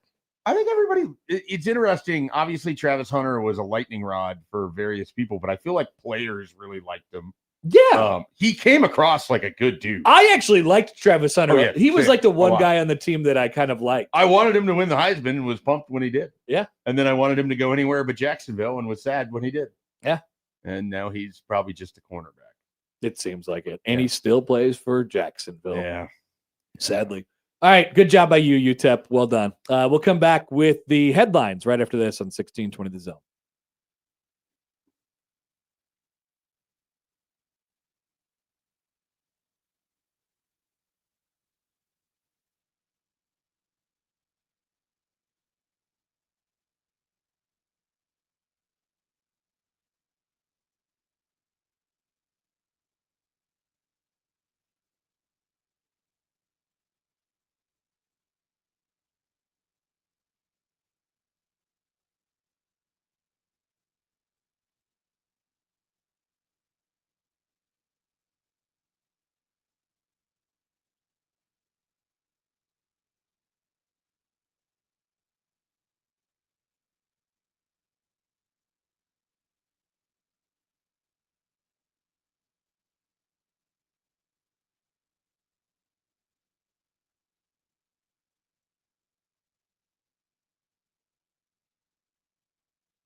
All right, stay tuned. Later in the show, we're going to have birthdays. We're bringing them back. Yes. It's summer. Hooray. And we have a special one to celebrate. In our family, one of our dear friends has a birthday today. Our good friend.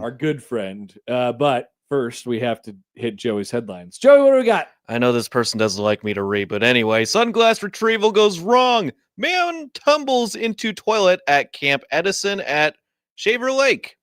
Sunglass retrieval goes wrong. Okay. All right.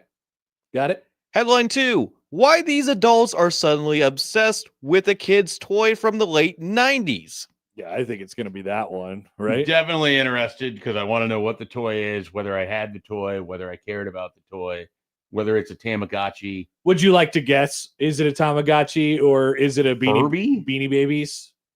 Were Furbies really popular in 1999? Furbies felt a little bit later, maybe. Yeah. Tamagotchi is a pretty good guess, though. Yeah, that's my official guess. Okay. It's probably wrong. Why these adults are suddenly obsessed with a kid's toy from the 90s from CNN. The buzzing of needles and gasps of pain falls silent, replaced by the clacking and rattling of steel and plastic colliding. Normally, visitors to this small tattoo parlor tucked away in the back streets of Hong Kong's bustling nightlife district are looking to be inked with tigers and dragons. But it has drawn a vastly different crowd. With the tattoo tables pushed to the side, the room becomes a coliseum for adults going to war with Beyblades, a children's toy made popular a quarter century ago. Really? Beyblades were a thing back then?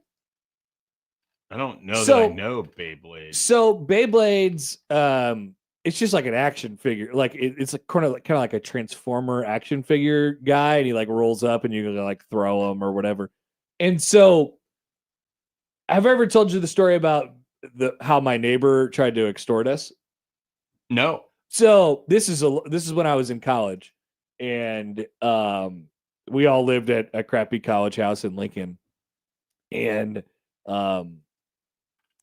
we had neighbors, and the little kid's name was Valentine, and he was a cool little kid or whatever, but he really loved Beyblades. And so what he did is he wanted us to buy him some Beyblades, obviously. And so he was just trying to figure out ways for us to do that.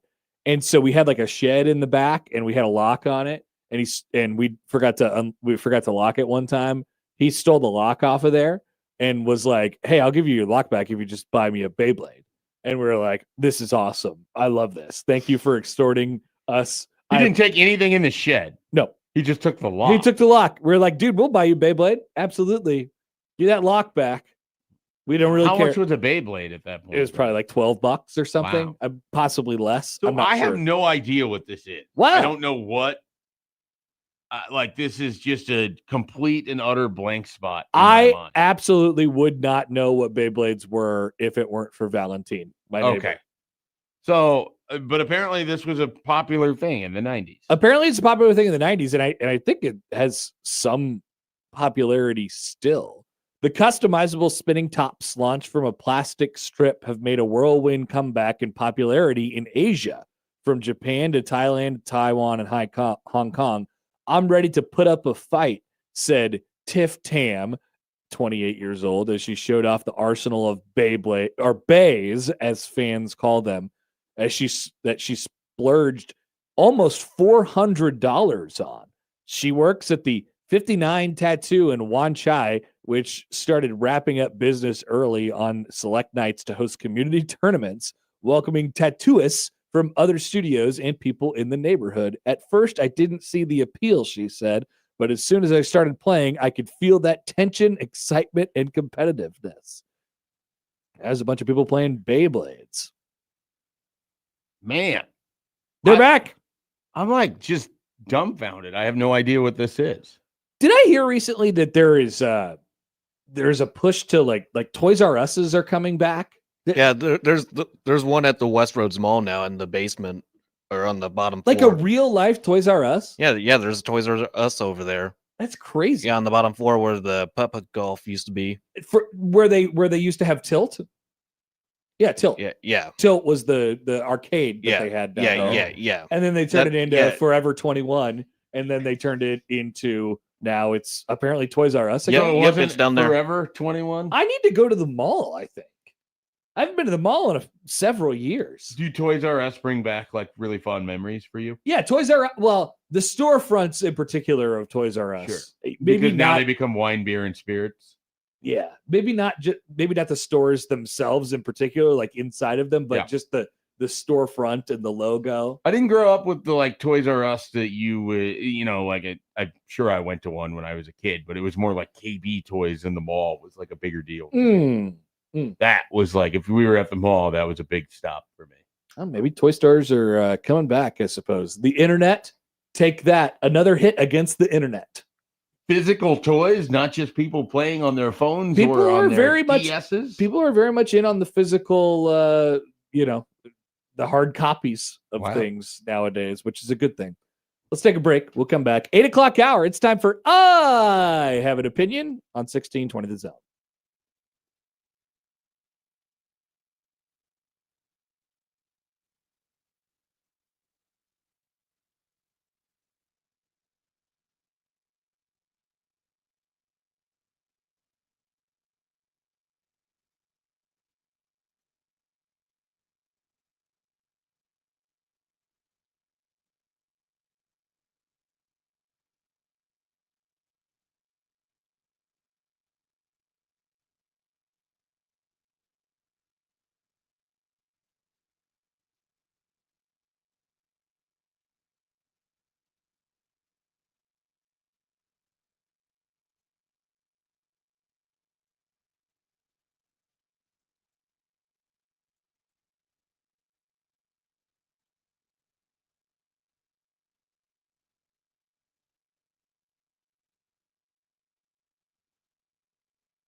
All right, 8 o'clock. It's time for I Have an Opinion. You send opinions into the show. We read them and react to them. And who knows where the conversation will go. So 402-951-1620. You could text in that way. And you can tweet at us at Happer Schaefer on the Liquid Trucking Zone Twitter feed. You could leave a YouTube comment. You could email Connor, Mike, or Joey at 1620thezone.com on the Who's that Equitable huge Bank inbox. That's right, Doug. So let's get to the opinions from you all today. I have a few emails that I know we could get to. Let's go to Teresa on YouTube first. I have an opinion. Yogurt cups are just old people pudding cups. Wouldn't yogurt cups be young people pudding cups? Yeah, that Right? the analogy doesn't quite work. Is that what she is? Do you think that's what she means? I think so. Okay. That feels correct. Do you like yogurt? Not particularly. I've not had yogurt. My It doc- just doesn't sound appetizing to me. Like ever? You never No, had yogurt? I've never had yogurt. I This had is yogurt amazing. yesterday. What an amazing revelation. That is incredible. You've never had yogurt. I've never had it. Would you like me to bring you one of my daughter's Bluey cups? Nah, I'll pass. It's good. I'll pass. They're good. Is it I rather something about I rather taste test caviar on the air than. Well, we'll get to that. But it tastes like it tastes like fruit. Yeah, I just Are never. you out on fruit? I don't really eat fruit a whole lot. There's particular fruits I've had. We learn a lot. I know. When we get him going on. I fruit. don't know what Joey eats. I don't know how he survives, to be honest with you. He loves vegetables. Is one of my takeaways. You love vegetables. Yeah, I do. Is this true? Except for broccoli. Okay. Solid vegetable. You're All missing right. out on that one. I think I want you to try Says the guy who yogurt. doesn't like lettuce. No, I ate a salad I yesterday. was proud of you to. Eat, I was so I proud to see you explained eating this. salad. I eat salads. I don't want lettuce on the sandwiches or tacos or whatever. It doesn't add for me. It's Yeah. a bad texture. This is amazing. And I think I really want you to try yogurt, Joey. I don't know why I want this so bad, but I What? really Okay, so what flavor of yogurt would you want Joey to try? There's obviously infinite amounts Oh god, of flavors. this is gonna be mystery flavors. like I said, I think I can just bring her one. I Just think I can blind- just bring you one of my my daughter's Bluey cups. So what, I don't what want to flavor steal is that? food from your daughter, Connor. We got plenty. And so I'd be a horrible person Like a stealing blueberry? half stealing of candy it- from a baby. I half don't want to of do it that. Is strawberry and half of it is banana. I Okay, yeah. think. Strawberry banana, I think it's like the most common yogurt. Yeah. So like half of it is yellow and half of it is red, and you mix it all together, or you don't have to if you just like one side or the other. Well, I'm gonna bring you a Bluey yogurt Alrighty, cup. I'll bring I you a guess Bluey so. yogurt cup and a little spoon. Give him an adult. tiny baby spoon. Don't make him eat off of a baby spoon. Dave follows up. He says, I have an opinion. I continue to be amazed by the food takes that come out of the mouths of the 1620 employees. We are incredible people. One particular person did not try a cheeseburger until he was in his 20s. That is still the most absurd one, I think. That particular person has like many absurd things that have. I occurred. know. Like I don't want to be lumped in with that. I don't either, but people started doing that when I started working here. I mean, really, I don't know what the common sentiment was before I started working here 5.5 years ago now, but I only started hearing I think it's a requirement for 1620 The Zone hosts to have weird food takes not long after I started working here. I think that's sort of where it sort of Right. originated. I don't have that weird of food takes. Yeah, I think I have to anyone defend that myself. like basically hears someone's food take where they don't have the same exact opinion views it as weird. That's generally how this works, right? But there are some objectively weird No, ones. that's There are. Dave says that person said yesterday he has never had an ice cream drumstick. Good. See, that's crazy. Lord. The yogurt thing is pretty weird to me. Yeah, I've never had yogurt and I've never had an ice cream drumstick. Which is worse? It's got to be yogurt, It's right? yogurt, Yeah. but I also, like, didn't he not have ice cream for a long time too? Or you'd never had a milkshake until he was an adult? Yeah, there was something with ice cream. It was a milkshake. You'd never had a milkshake. Okay, you know what? I just don't eat ice cream. I want you to send us, you the listener, send us your out there food take. Yeah, you know, give us some food just takes. put yourself in the space of, we were doing a radio show right now, and we're all having food conversation, and then you say something, whatever this thing is that you're going to send to us, and it completely stops the conversation. Everybody's got one, right? Everybody's got one, in my opinion. Especially me.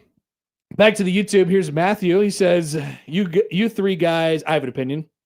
You three guys should spoil the streamers during the week of Halloween and dress in a costume each day. Connor could be a different famous bald guy each day. What do we think? I mean, Spoiling it the could work. Well, I know streamers. one bald guy you could dress up as. We'll just need to borrow a station shirt. A 102.5. You would just need to shave the beard off. And I don't think you No. would want to do that. No, there's going to be no beard alterations. My general Halloween thing is it has to work with a beard or I'm not doing it, Yeah. more or less. And there are So, plenty of bald guys with red beards. Yeah. So So you could find something. You could go as Nick Hanley. You'll show up Cornelius. as Yukon Cornelius. I could definitely do Yukon Cornelius. I'm not Yep. sure how I haven't done that before, actually. You'll find a way. Here We'll make it is work. Hokey Skur. I have an actual opinion, which is somehow different than an opinion. I don't know what's more impeccable, Connor's love of sandwiches or Matt's super tiny baby takes. What are super tiny baby takes? I don't know. Or just Matt's takes in general because he's regarded as a super tiny baby? Matt's takes about him, regarding him being a young person, Could be. I suppose. I appreciate your love of sandwiches. Yeah. You light up whenever sandwich discussion is a thing. I wouldn't call it impeccable. Yeah, impeccable feels strong. I do love sandwiches, though. Impeccable is a great Very word, good. though. There's no doubt about that. Let's go to the text line here. This one we got a little bit earlier from Mike. It's sort of a question. He says, "Good morning, guys. Connor, I have a question." It's perfect. This is definitely not a mailbag segment, but we'll kind of act like it sometimes. Good morning, guys. Connor, I have a question for you. I've gone to Nebraska games and I have gone to Creighton games, and I've seen you MC some of the games at Creighton during the men's basketball games. If Nebraska offered you a deal to MC their games because of how well you do, would you turn it down? Are you only loyal to Creighton, or would you be a J Skur and MC both Creighton men's and Nebraska men's basketball? Mike. P.S. We miss hearing you, seeing you at the Storm Chasers games. Okay.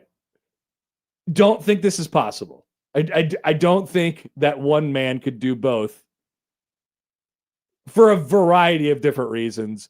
Most notably timing, right? Yeah. They play at the same time a lot. You already have to deal with the occasional women's basketball and Creighton's basketball. Yep. And, you've given yourself man of the weekend for making the drive in 53 minutes. I'm the best. I think it was less than that. It was like 43 minutes or something. Arena to arena. Has anyone ever done it before? I don't know. Yes, I'm sure someone I'm has. sure someone But has. have they done it as quickly and as safely as you did that day? No one knows. I did do it. I did do You that. did do it. No, I would choose Creighton. In large part because it's the community of which you live in. Yeah. And It's they're also the closer to first one to home. give you the opportunity.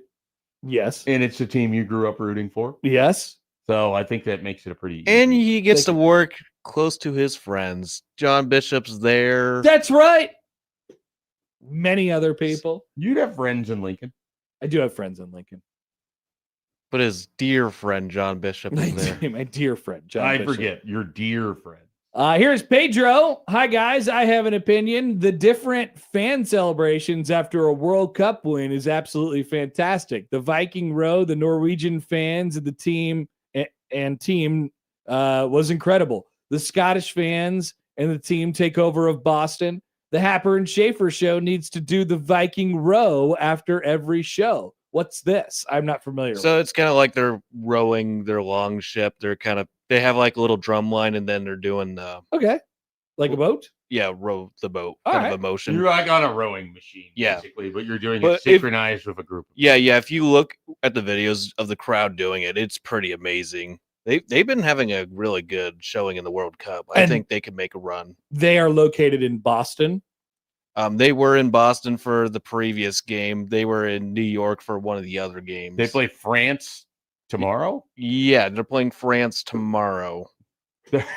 Their best player, basically, when asked about it, is like, yeah, we're going to lose, and so will pretty much everyone that plays France this year. Wow. Yeah, France is the best team out there. Well, at least they're having a good time. Yeah, they are having a good time. Yeah, they're 2-0. They're already in the knockout stages. They seem awfully likable, to be honest with you.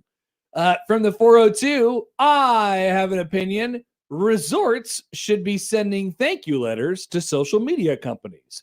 My wife wants to take a trip to a resort. My parents want to take a trip to a resort. My brother, my work friends, my college friends, my wife's friends all want to take a trip to a resort. I want to take a trip to a resort. So the radio show that you're listening to, at least one of the hosts does. AI yourself into a resort picture and then meet me on my deck for a beer. Someone already AI'd a picture of me at a resort, and that's that California Pizza Kitchen. How many resorts have you resorted? 3. What's your favorite kind of resort? Well, I mean, the 3 that I'm thinking of were all inclusive resorts, so I guess start there. It makes it easier. The best one was probably the Bahamas. Yeah, I would say that. Bahamas. Sometimes a cruise feels like a resort. It's a different sort of thing, but it kind of has a similar vibe to it. Yep. So there's that. I really enjoyed it. I would love to find a time to be able to go back and do it again. I do like the idea of, sort of the it turns into its own little community, or turns into its own little city. Like I kind of like that. You'll meet idea. people that you will never see again, and you talk to because you're just around. You meet them at the swim up bar, or like you sit next to them at dinner, and they're of the same age or whatever. Now I haven't done the all inclusive resort, but we stayed on a resort last year for a wedding, and it had a golf course and all these. None of it was free, sure, obviously, but you kind of just walk around and you do whatever. Yeah, it's a big community. It's very relaxing. You have said in the past that you're not really like a beach person, so the idea of going to the resort on a beach doesn't seem like it would be all that appealing. No, I would. Whereas for me, it's just like, oh yeah, give me the hammock, give me a book, let me look out at the ocean. Maybe I'll do parasailing one day. Maybe we'll do a boat trip another day. I am really starting to enjoy the idea of just relax. Like I used to be, and I think I still am for the most part.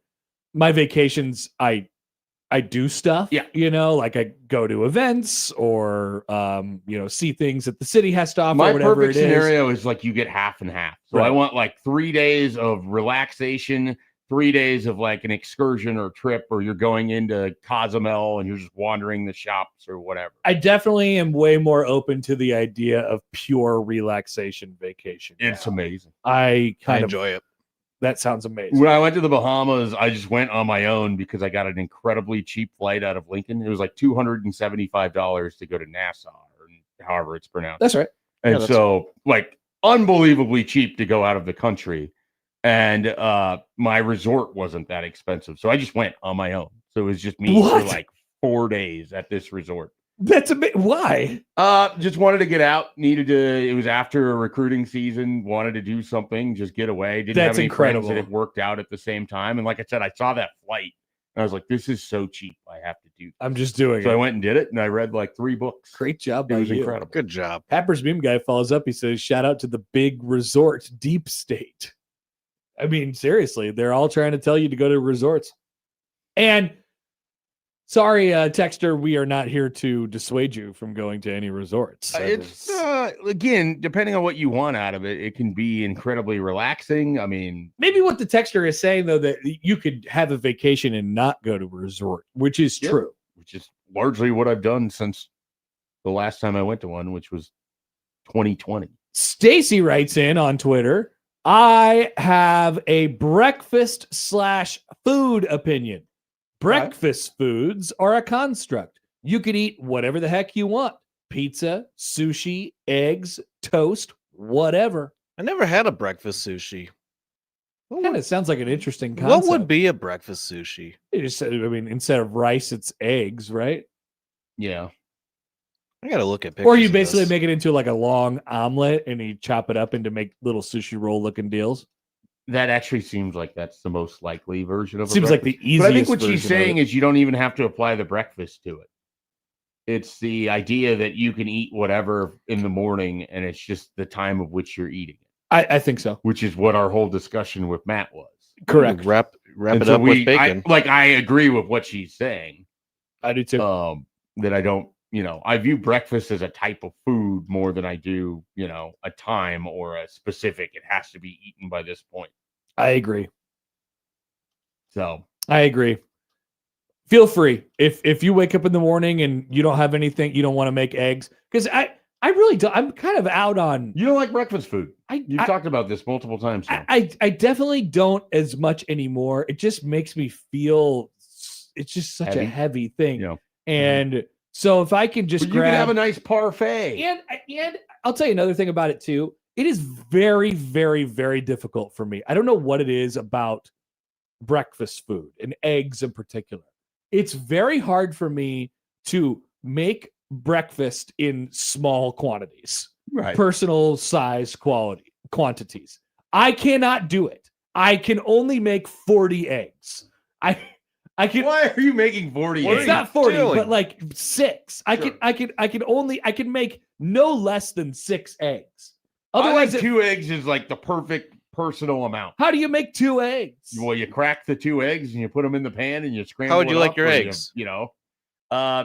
I do scrambled a lot, but I can do over easy. I do can over easy. It doesn't really matter to me. You gotta have that third egg. Three's the my only thing I don't maximum. ever have is a boiled egg. Everything else egg wise I eat. So 3 is my maximum. 3 is your maximum. Yep. What if they're scrambled? Then you don't even know how many eggs are in there. that's why 2 is fine. I like eggs. I never want like a heaping quantity of eggs. Like I want it to be like the smaller, I'd much rather have like 4 sausage links relative to. I just the make a amount of giant eggs. pile of Or eggs, bacon. or a or a giant waffle. giant casserole. I like I casserole. haven't made those a are good. casserole in a long time. I'm down. Breakfast lasagna, if you would. I just got a text and it says Circa is technically a resort. That is true. I have stayed there. Mm. Shout out And you to like Circa. Circa. I very much do. You could be back there again this year. Maybe for the Players that Era are, Festival. Yeah, I almost said the college basketball crown, but who knows? Here's Maybe Pedro. both. Hi guys, I have another opinion. The best restaurant should only be decided by how they make their hash browns. Great opinion. Why is that? I love hash browns. A lot of places don't make them crispy enough. I You can need to agree have a with good that. Crisp and crunch. The texture needs to be right with your hash. Are you talking about like hash Nobody brown? wants a soggy like the scrambled Loose like hash a browns. Loose hash browns. right, not like a patty. Not the hash brown. Like the patties are fine, but they're lesser than of like the actual hash. Yeah. McDonald's hash brown patties are so good. Yeah, Arby's those are good. hash brown patties, potato cakes, whatever. Yep. They're so good. No argument to that. I would much rather just have like the scrambled or looser hash version of it. Crisp it up, butter taste to Yeah. it. Pedro might be talking about like a breakfast diner or something like that. And that if that's the case, I do think that is probably My true. wife was once very confused because I ate hash browns as a side with a steak here in Omaha once. Where did we go? It was like the Warren Buffett place, the steak house that Garot's. he really likes. I Is that think what it is? Yeah, Garot's. Okay. I think you could kind of, It's a potato product. yeah. But she was just like, what are you doing eating hash Now, browns? I'm it like, wouldn't- why would I not eat hash? It wouldn't be my first choice of potato product. We should do that as a power ranking to a tier. Potatoes. It's really hard for me to imagine like how many things I would put in that like top They're all tier. so good. I know. Like I love pretty Potato much all side things dishes. Potatoes. Yeah. Yeah, it's a good topic, but a lot of stuff would be in tier A. So it's like, okay, what are we actually doing? All right, and then here's a big one. It is from listener Matthew. Okay, says I have an opinion and a shout out to caviar. Good morning. My name is Matthew. I'm a longtime listener of The Zone. For the olds, I am what once was known as a 6A to 6P. I remember that time. I never miss your show. Sadly, I rarely get to listen live because I run a restaurant. We finished a busy service tonight, and I had the honor of listening to the radio replay. Another old school reference. Nice job. I felt compelled to contact you. I cannot possibly put myself through the torture of listening to you experience caviar for the first time in the wrong way. I would like to offer my knowledge and opinion, and experience by hosting a free caviar tasting at the studio. I would provide tots and many other accompaniments. Concerned that I might be judged as a grifter or chasing a money grab, please do not mention my restaurant's name on air. I will not, but I have included it in my signature to justify my qualifications. Please let me know if we could set up a live caviar tasting sometime this summer. Despite nearly 2 decades of dedicated listening, I have not participated in conversation on any show. So while I'm at it, I'm including a shout out I've wanted to send for a bit. Shout out to baseball guys, including John Blois. I know about that. I've seen the YouTube guide, the videos. I assume Connor has seen the series, given his love of charts and baseball. In the case that he has not, I'm including the link to the second episode. Yes, it is Royals related. Shout out to everyone at 1620 who made countless listeners' days, and you probably don't hear it enough. Seriously, please contact me about the caviar tasting. I could provide references if necessary. What do we think? 100% in. Yeah. I'm in. I don't know when, how, or when we're setting this up. 100% in. Yeah, we need to save that email. In large part because I have yet to experience this Omaha restaurant, but I have only ever heard good things. It's good. So it's good. Exciting. Yeah. So if you're listening back in the radio replay, local restaurant tour, we're in. We're way in. No, we just have to set this up. We'll figure it out. Do we do it? We have to do it during our show. Like, I don't want this to be a crossover thing. I don't want any other shows to Matt, we do not want him eating to completion on caviar. We experienced eating to completion last night. I don't want Mac asking all these questions about caviar and things like that. We don't need Matt to ruin this. It is interesting experiencing Matt eating, by the way. I know. Having done it at the Omaha Baseball Village, and it's just like a whole thing. He really does go quiet, like in a way that is unusual for him, because he's just gullet stuffing. He's only eating. Yeah, he's only eating. It's going at it. Here's Jesse. I have an opinion. Restaurant style hash browns are really hard to make. I didn't know that. Interesting. Okay. Wow, I didn't know that. It's the first time I'm hearing about this. Is that where we could get Dana Holgerson? Where is Dana? No, I haven't seen that. There we go. A lot of people tweeting at me about eggs and references to eggs. And how many eggs? I can't stop making eggs. You can just do 2. It's the meme from I Think You Should Leave. It says, you now have 40 eggs. That one egg was 40 eggs. And they stop. They come. You haven't seen it. Nope. But they come into his office and they ask him. Couldn't get past the first episode. They're like, "Why are you watching porn at work?" He's like, "This isn't porn. This is a game." It's so weird. Such a weird thing. I can't do it. Yeah, I just can't. I want to show it to you during the break, though. Can I? And so many people love to send me this stuff. And they're like, "No, you got to watch this one skit." The way he talks about fashion, it's great. Okay, I don't know if you'll like it or not, but I do. No, want to I'll show watch it. All right, I always watch it. People never get the reaction out of me that they hope to get. By the way, Johnny Pig writes in. He says, "Can anyone sign up for this caviar tasting?" Asking for me. Nope, we're gonna keep it closed. Exclusive. No, closed private caviar tasting, except for it's private. On the air. Yeah, you have to private for the participants. You have to listen to us eat caviar. Joey's gonna hate caviar. I've never had caviar. I haven't either. I'm excited. I'm excited for it. Joey, you're not gonna like. There's no way. You don't even like yogurt. I never had it. He's never had yogurt. I've never He's never had had caviar, and one of those makes sense to me, and the other one leaves me so dumbfounded that I don't understand. It's just something It's just something I did not had growing up. Black Cat says, "Bruh, Matt ate so much at Werner Park for also being on the air for 4 hours. It was incredible." How many corn dogs? He just goes for it, man. He eats to completion. He eats to completion. It's a real life deal. All right. It's competitive. Seth writes in on the Equitable Bank inbox poll question: is it possible to cook less than 6 eggs? I'd vote no. I've never seen it been done before. That's for sure. That would be, a very simple thing. Crack two, throw them in the pan. You're good. Somehow it just turns into 40 every time. All right. We'll be back with BC after this on 1620 The Zone.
I'm a cymbal man. I'm a cymbal man. I'm a cymbal man. I'm a cymbal man. Brian Christopherson, Husker 24/7 on Happer and Schaefer, 1620 The Zone. All right, joined now on the Prairie Flower Casino Zone hotline by our good friend, Brian Christopherson from Husker 24/7. BC, good morning. How are you? I'm great, guys. How are you? Good. Were you ready for the drop yesterday of, hey, here's who's going to Big Ten Media Days? I don't know what it is. I just wasn't in the right mindset for it yet. I wasn't ready for that portion of the offseason calendar to come along. Yeah, I was on the third hole at a golf course in Ashland, so no, I wasn't ready for that. Not that it was like the type of breaking news that I had to run to a computer for, but yeah, it's kind of nice to have those little things pop up that show like, okay, we're almost there. We've almost made it. And Schaefer was mentioning it to me the other day when we were talking. Because we've had other, things within our area that have been successful, and obviously the Husker Hoops run through March, and baseball's been interesting and all sorts of stuff. I think in some ways, it's helped us get to this point in June where we haven't just over talked football to death, and so we can kind of reset it here with some things, and then it doesn't feel like we're repeating things for the 100th time, maybe just the 13th or 14th time. So, Brian, we had Farmer Brown's yesterday as a work meal, and I know that's a place that you have enjoyed in the past. And what I mostly want to know is when you get your steak order, what is the potato that you want alongside of it? Do you go baked potato? You go mashed potato? Do you go fries, hash browns? Where are we going here? I would get a baked potato with just butter and sour cream almost every time with a steak. That's my go-to, and I haven't deviated from that. So perhaps I'm missing out and going and trying other avenues, but I'm pretty set at this point in my life, and this is how it's supposed to be done. What's your steak type? I just say medium, except I meant more cut than I did cook. Okay. Well, both are important to me. I'd say fillet. I'd get the fillet if you're spending a little cash, you're out like, with the lady, it's like, all right, let's go for it. I'll get the fillet. I will get a medium rare if it's a place I trust, medium if it's a place I semi-trust, and a medium well if it's like I'll be honest, like a chain where I don't know who's in the back cooking it. That's a really good logic. I like that. I've never considered that. Yeah. I just always say medium on instinct. Yeah, that's what I usually. That's probably the default one that it goes to the most often. But there definitely are categories where I'll switch that up a little bit. I like the logic. It's So if you see BC at Outback Steakhouse, he's getting medium well because he doesn't trust what's happening. if he doesn't trust it. That sounds like it's such a knock on that, but I love Outback, and I trust Outback pretty well. I'd probably get a medium at Outback. So there. Sorry, Outback. All right, BC. I'm reading on Husker 24/7. You're flipping stats over from year to year. What if this is great? And there's a few different things that you went through. What is the top consideration if you were to flip over a stat from 2025 and make it basically, work exactly the opposite way in 2026? A big part of it is the personnel shifting or coaching in certain spots. So I'm kind of working through it this week with different stats where if you look at what Nebraska did in 2025, it was either average or decidedly below average. And the first one I did was red zone offense. We'll get to red zone defense for sure because they were dead last in touchdown percentage allowed there. But you think of the red zone offense last season, and first off, it's one of those statistics where you can bring forth specific scenarios from last year where it was costly. I mean, you think of like the first drive against Michigan or Penn State when you don't cash in and sort of how that changes the whole game. But, there's even like other parts, like in that Michigan game, I remember Isaiah Hunter, I think it was, who's like, one of your best players. And I think is going to be one of the standouts for this team, the one where he stepped out of bounds, and came back in, and you kind of gave away a touchdown there. But anyway, if you go through the numbers, Nebraska was 95th nationally last year in scoring touchdowns once they got to the red zone.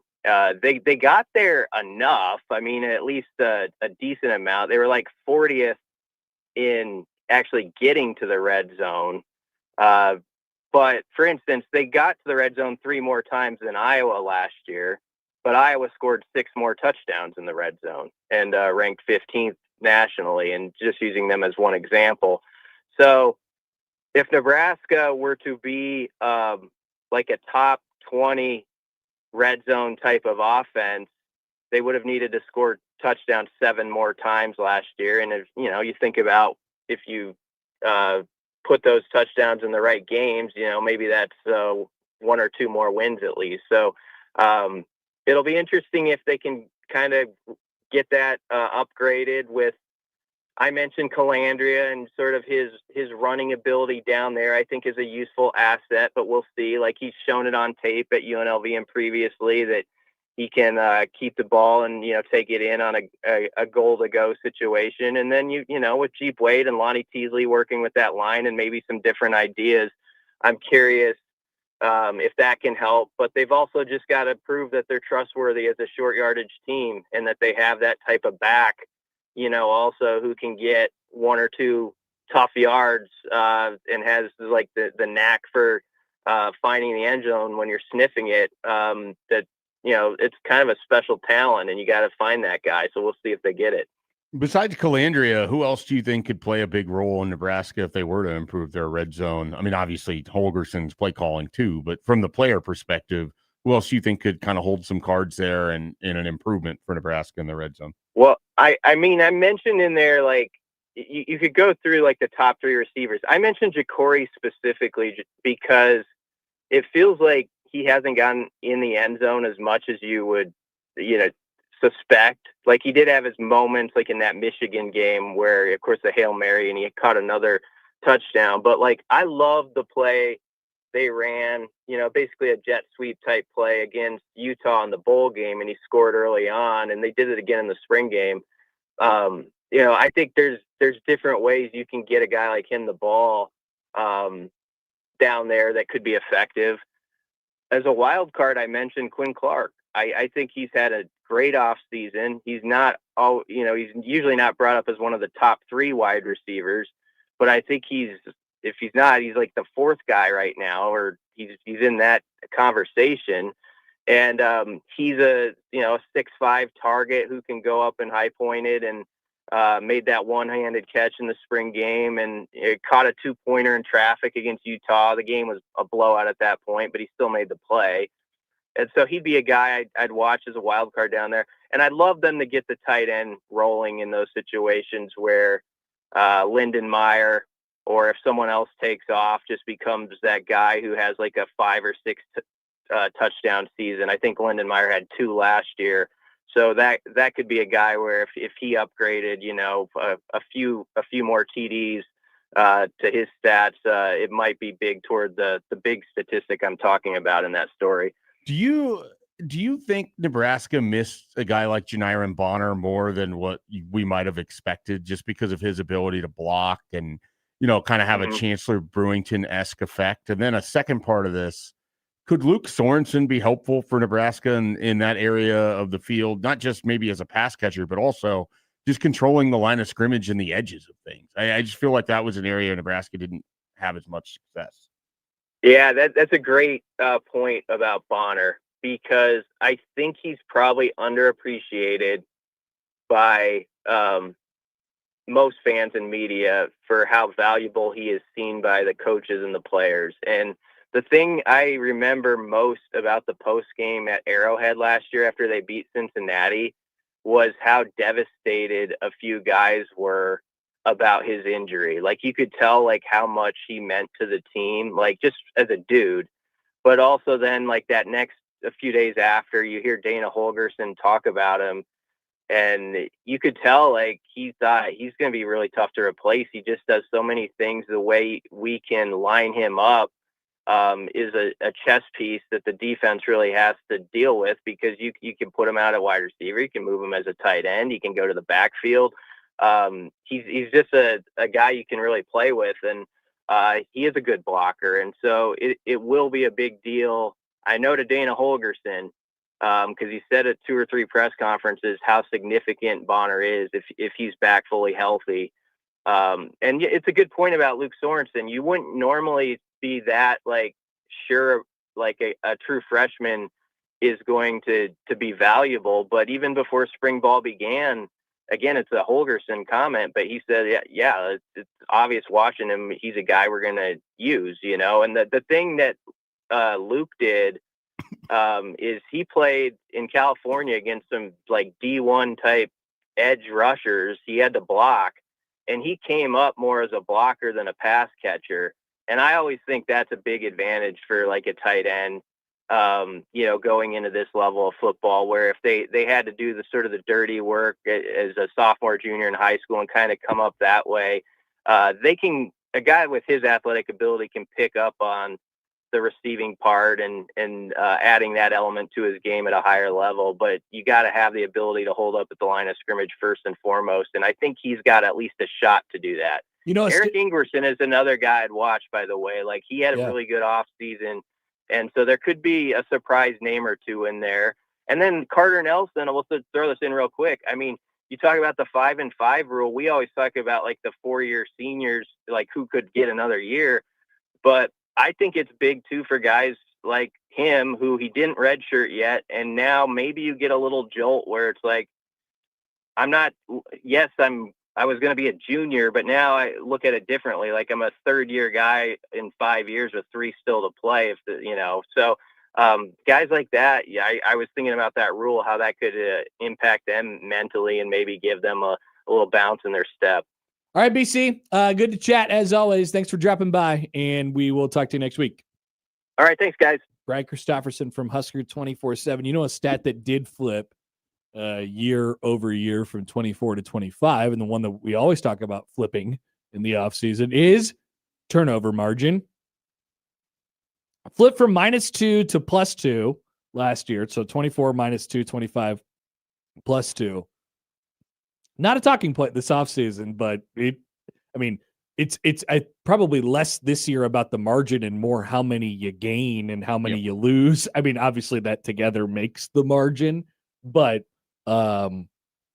there wasn't enough in the gain category last year. I also don't think they scored a lot off of the ones that they were able to force too. I think there's an element of when we talk turnover margin, total number always stands out, but it's also, you know, if you have a YOLO ball interception that's in the back third of the field and the other team can't do anything with it, that hurts you a lot less than, you know, a fumble inside your own 20-yard line. Nebraska only forced 13 turnovers in 13 games last year. That was around. They did a great job only having 11 total turnovers. Right. Needs to be more explosive. Right. Well, you just need to get more out of it. Like, a lot of this is, and, you know, BC starting with the offense for this series that he's going to do, like starting with the red zone, they got there a lot. Like, that's the confusing thing about their offense was they didn't struggle to move the football until they got inside the opponent's 40, and then they struggled to do anything correct. Mm-hmm. The penalties would pop up, bad play calling, ineffective 4th down plays, you know, and then you just would sometimes occasionally have your missed field goal would pop up at the worst possible time too. So it's just a total bad concoction of things for them. Quick break. We'll round at the hour after this on 1620 The Zone.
I figured it was time to bring back a once popular segment on a once popular morning show from 1620 The Zone.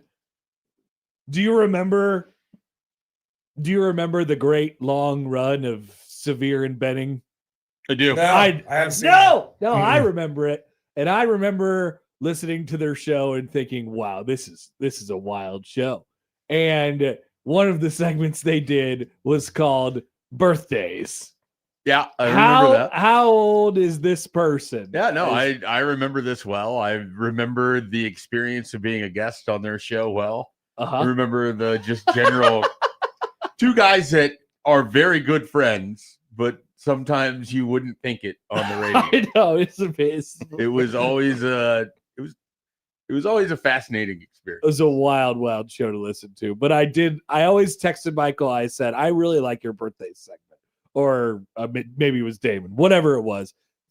But speaking of, it is Michael's birthday. Our dear friend, dear friend Michael Severe, our dear friend Michael. Yes, it is much younger than Smokey Robinson. So, who does Michael share a birthday with? Many social media TikTok people. Oh, okay. This is a stupid. Do I know any of them? This is a stupid website.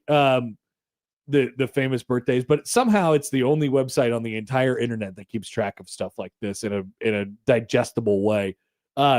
Benson Boone has a birthday today. You know about Benson Boone? I have heard the name Benson Boone. I don't know Benson Boone. I've never listened to Benson Boone. Today, Benson Boone turns 24 years old. He is Matt McMaster's age. This is one that I knew that you would like right away, and I told you about earlier already. I got excited. Happy birthday, Linda Cardellini. Linda Schaefer loves Linda Cardellini. He's like, who doesn't love love me Linda some Cardellini? Linda Cardellini. I love Linda Cardellini. I don't love Linda Cardellini the way you love Linda Cardellini. Well, I mean, I don't want to go overboard. No, here. It's not like I've seen everything Linda Cardellini is in. But if she's in something, I'm usually like, whoa, it's Linda Cardellini. I want to see what Linda Cardellini has been in. She was in Mad Men. So you've seen that. Freaks and Geeks. Scooby-Doo. She was in the movie with Will Ferrell and Mark Wahlberg, where she was Will Ferrell's wife. And what? Oh man, what is this? Daddy's Home or something? Yeah. But she was previously married to Mark Wahlberg, and then they have custody of this kid. Yeah. She showed up in an Avengers movie. She was in an Avengers movie? Avengers Age of Ultron. Yes. Okay. 2015. There you go. Linda Cardellini, happy birthday. She was in a couple Avengers movies. Guardians of the Galaxy, Hawkeye. I don't remember her in these. Was she married? I don't know what she was. Maybe she was married to Hawkeye. Maybe that was her role. She played Laura Barton in Hawkeye. Yeah, I bet she was married to Hawkeye. Okay. Other famous birthdays say Ricky Gervais. Happy birthday, Ricky Gervais. Yeah. You don't like Ricky Gervais. Hooray! Happy birthday, Angela from The Office. She's funny. Okay, good. Happy birthday, Busy Phillips, also from Freaks and Geeks. Yeah. Nice. Happy, and then the website. Bourdain, right? Oh yeah, Anthony Bourdain. Yes. What a legend. He has passed, of course, but Just listen to watch videos of him trying caviar.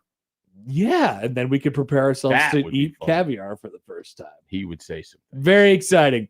All right, happy birthday, Michael, our dear friend. We'll be back 9 o'clock hour right after this on 1620 The Zone.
All right, close your ears. We have a trade in the NBA.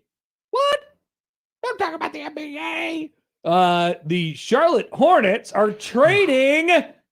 It's okay, Creighton fans, not Ryan Kalkbrenner. They're trading LaMelo Ball and Josh Green to the Minnesota Timberwolves for Naz Reid, a 2033 unprotected first, three first round pick swaps in 28, 29, and 30, and 3 second round picks. Sources tell ESPN from Shams Charania. So what does Timberwolves team look like now? Because they just traded Randall. Yep. They still have Rudy Gobert. They still have Gobert. Anthony They signed Edwards. DeSumo to a big deal. Like that's kind of they really wanted to keep him, I guess, because they traded for him this year. I think he played pretty well down the stretch. But now they got LaMelo. They have LaMelo. But I'm hearing rumors that I'm hearing something like on social media that Anthony Edwards is not happy. Yes, I've caught a whiff Joey of this. talked about this the other day that the Celtics are interested in Anthony Edwards. Well, no, Of course they are. I didn't say the Celtics are interested in Anthony Edwards, but the Timberwolves are talking with the Celtics. A lot of teams are talking with the Celtics on Jaylen Brown, and the Celtics made it clear that they want a center. I don't know if I want Rudy Gobert though. I just don't trust him. How many centers in the league do you actually want? 2? Jokic is the one that comes up to mind. You can't have him. You can't have him. You'll love Jaylen Brown. Not for Nikola Jokic. I can't imagine if they couldn't put together a package to win the deal for Giannis. A non-center. They can put one together for Jokic. No, I don't think anybody can. Can anybody put together a deal for Jokic right Boston now? fans would sort of hate Jokic too. Like I don't think they would appreciate. Oh, but why? Because he lumbers up and down the court. Yeah, it appears as if he doesn't try sometimes. I just think they'd complain. But at the end of the day, the Celtics aren't going to trade Jaylen Brown. They're just playing mind games with all the other teams out there. Mind games with their own player.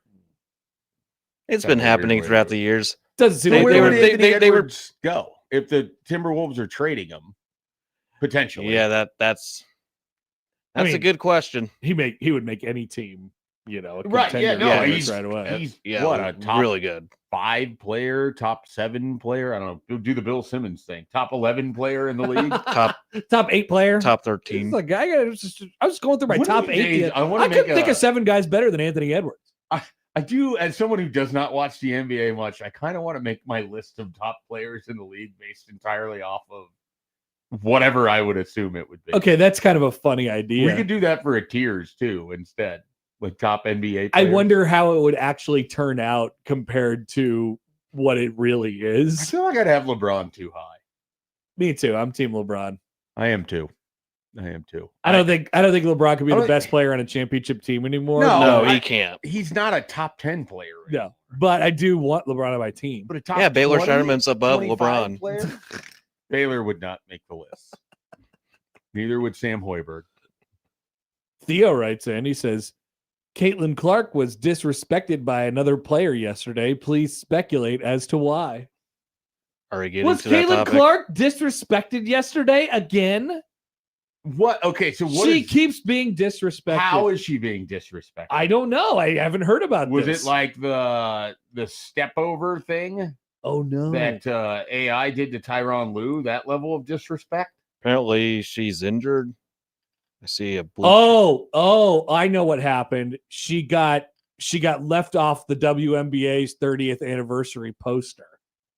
That's what happened. That's what happened. I remember 30 years of the WNBA. 30 years of the WNBA. I remember when it started. It just doesn't seem like it's been 30 years. Caitlin Clark is not. Since Rebecca Lobo and the New York Liberty were all of the, excitement in the summer of 1996. I got to see this poster.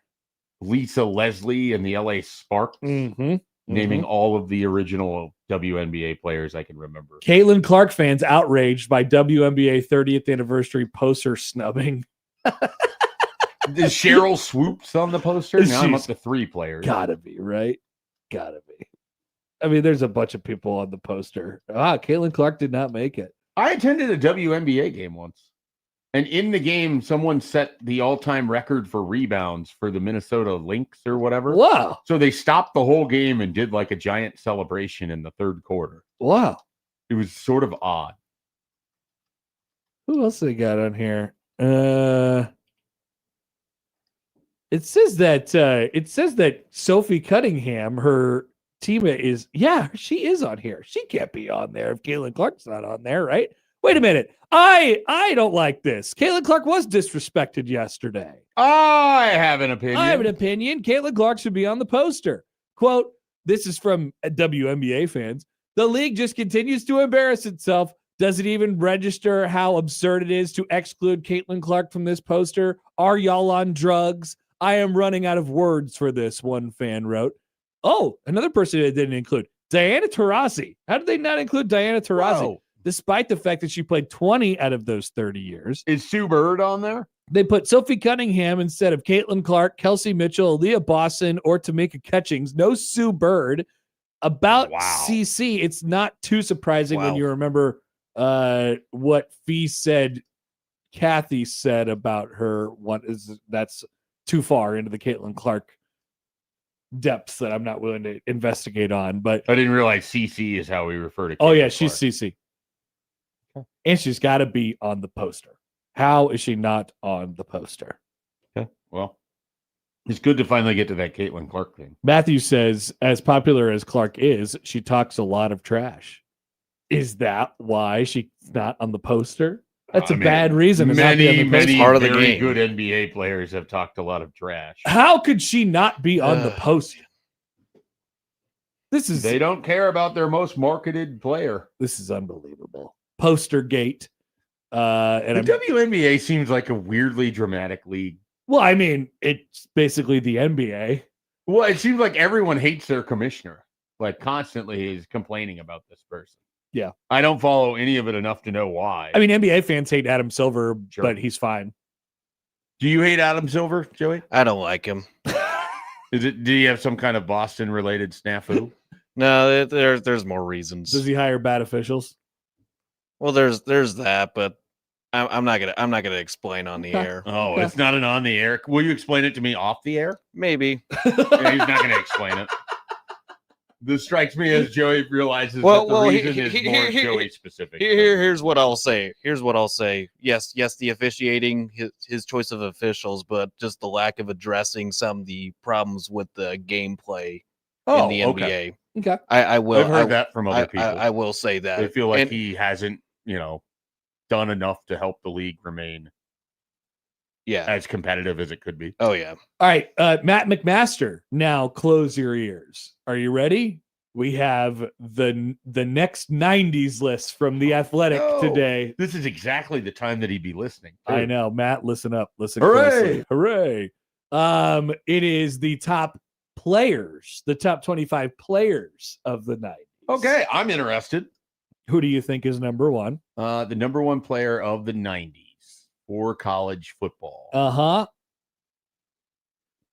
Who? He played in the Big Ten. Okay, the number one player in the 90s. He played in the Big Ten. And was the Big Ten, is the Big Ten, current Big Ten. I mean, the first name that comes to mind is like Eddie George. It's not Eddie George. That can't be right. Not Eddie George. Is it Charles Woodson? It is Charles Woodson. He won the Heisman. Good old Charles Woodson. Charles Woodson is number one. Orlando Pace. Look at that. Love Orlando Pace. Look at the Athletic putting a tackle on there at number two. He's regarded as maybe one of the best linemen ever. For sure. Number three, Tommy Frazier. Look at the Wow. Look at the Big Ten dominating the top three. Yeah. Truly incredible stuff. Orlando Pace, Big Ten as well. Is that Orlando Pace, Ohio State. State? Yeah.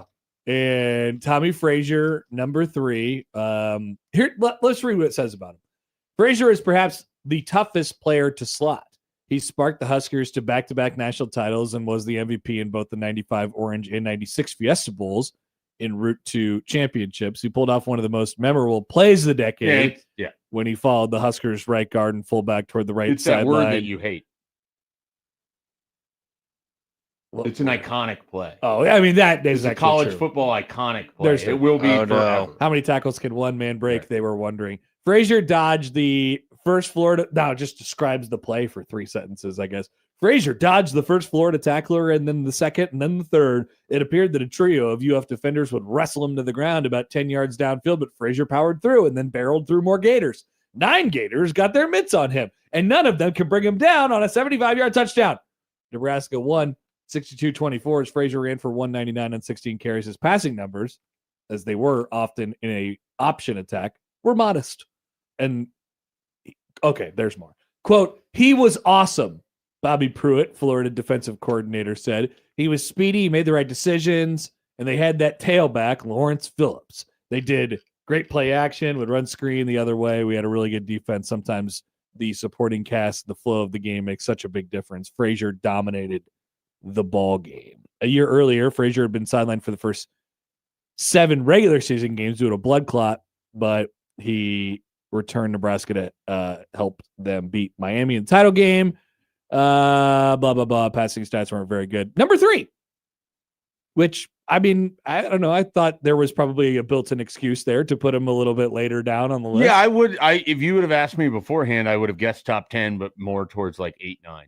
10. Yeah. They did top 25, by the way. So Will Shields made the list at number 23. Okay. Nice job, Will Shields. Eddie George is number 21, by the way.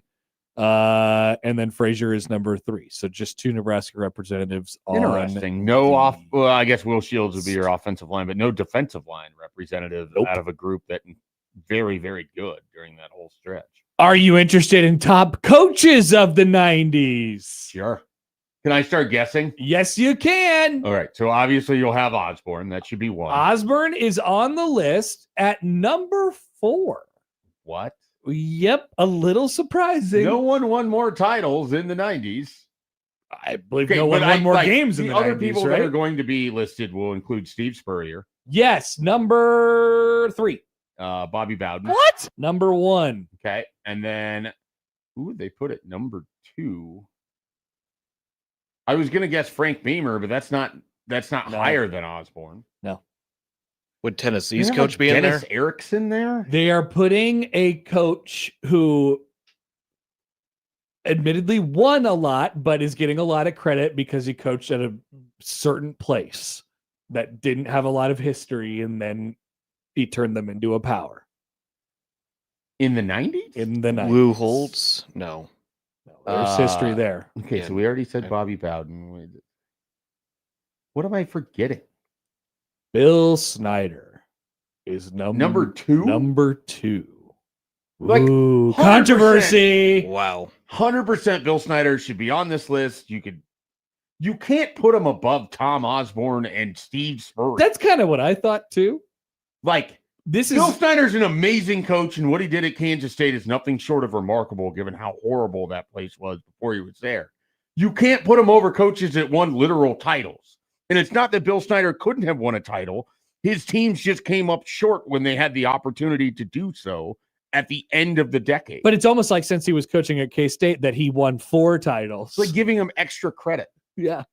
But I like, it's grading on a curve. that's a weird. I don't know how you look at the 90s. You put Bowden 1, which, okay, fine. I don't know how Osborne's not 2 at that point. I've never really that's not seen me caping for Tom Osborne. That's literally the greatest run of college football almost anyone's had. And you're going to put that guy 4th? I've never really seen the argument for that. I mean, it's just kind of widely just accepted. Okay. Yeah, they're both awesome, all-time great coaches, but if you're picking one, you're picking Osborne because he has the titles. Yeah, it's weird. Who else is on this list? So, by the way, Bowden won 2 national championships in the 90s. Snyder didn't win any. Spurrier won 1. Yeah. Osborne won 3, and 1 was split. Barry Alvarez is 5. Okay. For the same argument as Snyder. As Snyder, basically. Joe Pa was 6. How is Beamer not up there already? You might be surprised if you're wondering about Beamer. Joe Pa was 6. Okay. Phil Fulmer was 7. Okay.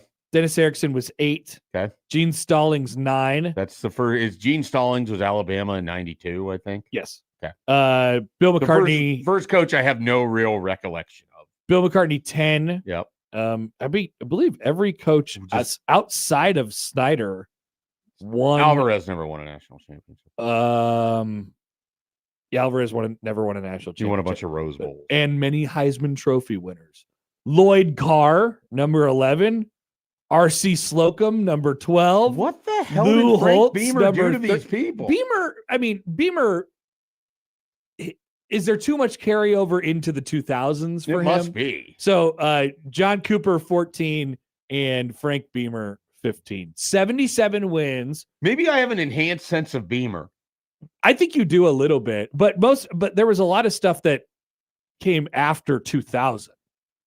I would think for Beamer in his sort of bona fides. So 77 wins, 12th most nationally, 3 Big East championships, 8 National Coach of the Year awards just during the 1999 season, 5 ranked finishes. Yeah, no, this is idiotic. 2 in the top 10 and 1 in the top 5. So Beamer in 91 and 92, Virginia Tech goes 5-6, 2-6-1. Not good.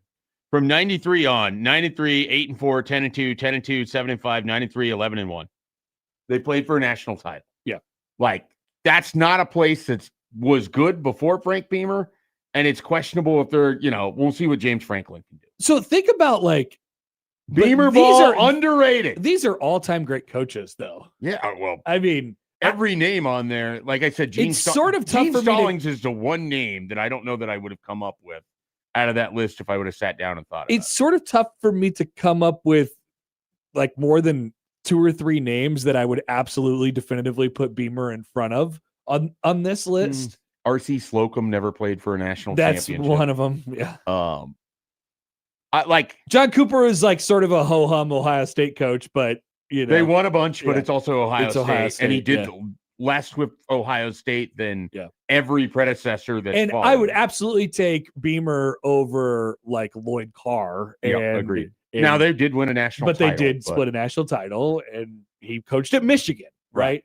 This is the guy who coached at Virginia Tech. Man, Frank Beamer. Tough. They'd be hating on Frank Beamer. We need to out call here. up Mitch Sherman and ask what happened. Rattlesnake Ron writes in, he says, "No, Schaefer, you don't. You are correct about Beamer, and these rankings are insane." The Osborne at 4 is pretty wild. I don't know if Osborne at 4 or Beamer at 15 has me more annoyed. I think Osborne at 4 is bad. I think you're caping up for Beamer more than you're caping up for Tom. I don't understand the argument of Osborne at 4, but Bowden at 2. No, I don't understand how he could be that low. That doesn't make any sense. Need to be 1, 2 in some order. Beamer, I would say needs to be a little bit higher. 10. He needs to be a little bit higher, but I don't think there's even really an argument for Osborne to be lower than each of the 3 other guys that are on that list. Bowden's the only one that I think I would accept the argument. Particularly Snyder, right, with 0 national title. Right. Okay, there you go. There's our flashback to the 90s. There you go, Matt. You can tune back in. That just made Schaefer angry. I'm so annoyed by this. What does Frank Beamer have to do other things that aren't special teams? They won games. They won a lot of games. Really, really good. All right, quick timeout. Back after this on 1620 The Zone.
Hey, shout out to the NCAA. A couple straight days here, by my estimation, of doing things that make sense. Okay. So have they turned over a new leaf? Yesterday we talked about the implementation of the 5 for 5. And today I have this to offer you. It's up to you, I guess, whether it's good or not, but I don't know how it could be a bad thing. The NCAA D1 cabinet yesterday afternoon approved a measure permitting teams that are transitioning from FCS to FBS this year. It'll be North Dakota State and Sacramento State who will play each other in week 1. No, just play each other. It's Eastern Michigan versus Sac State week 1. That's right.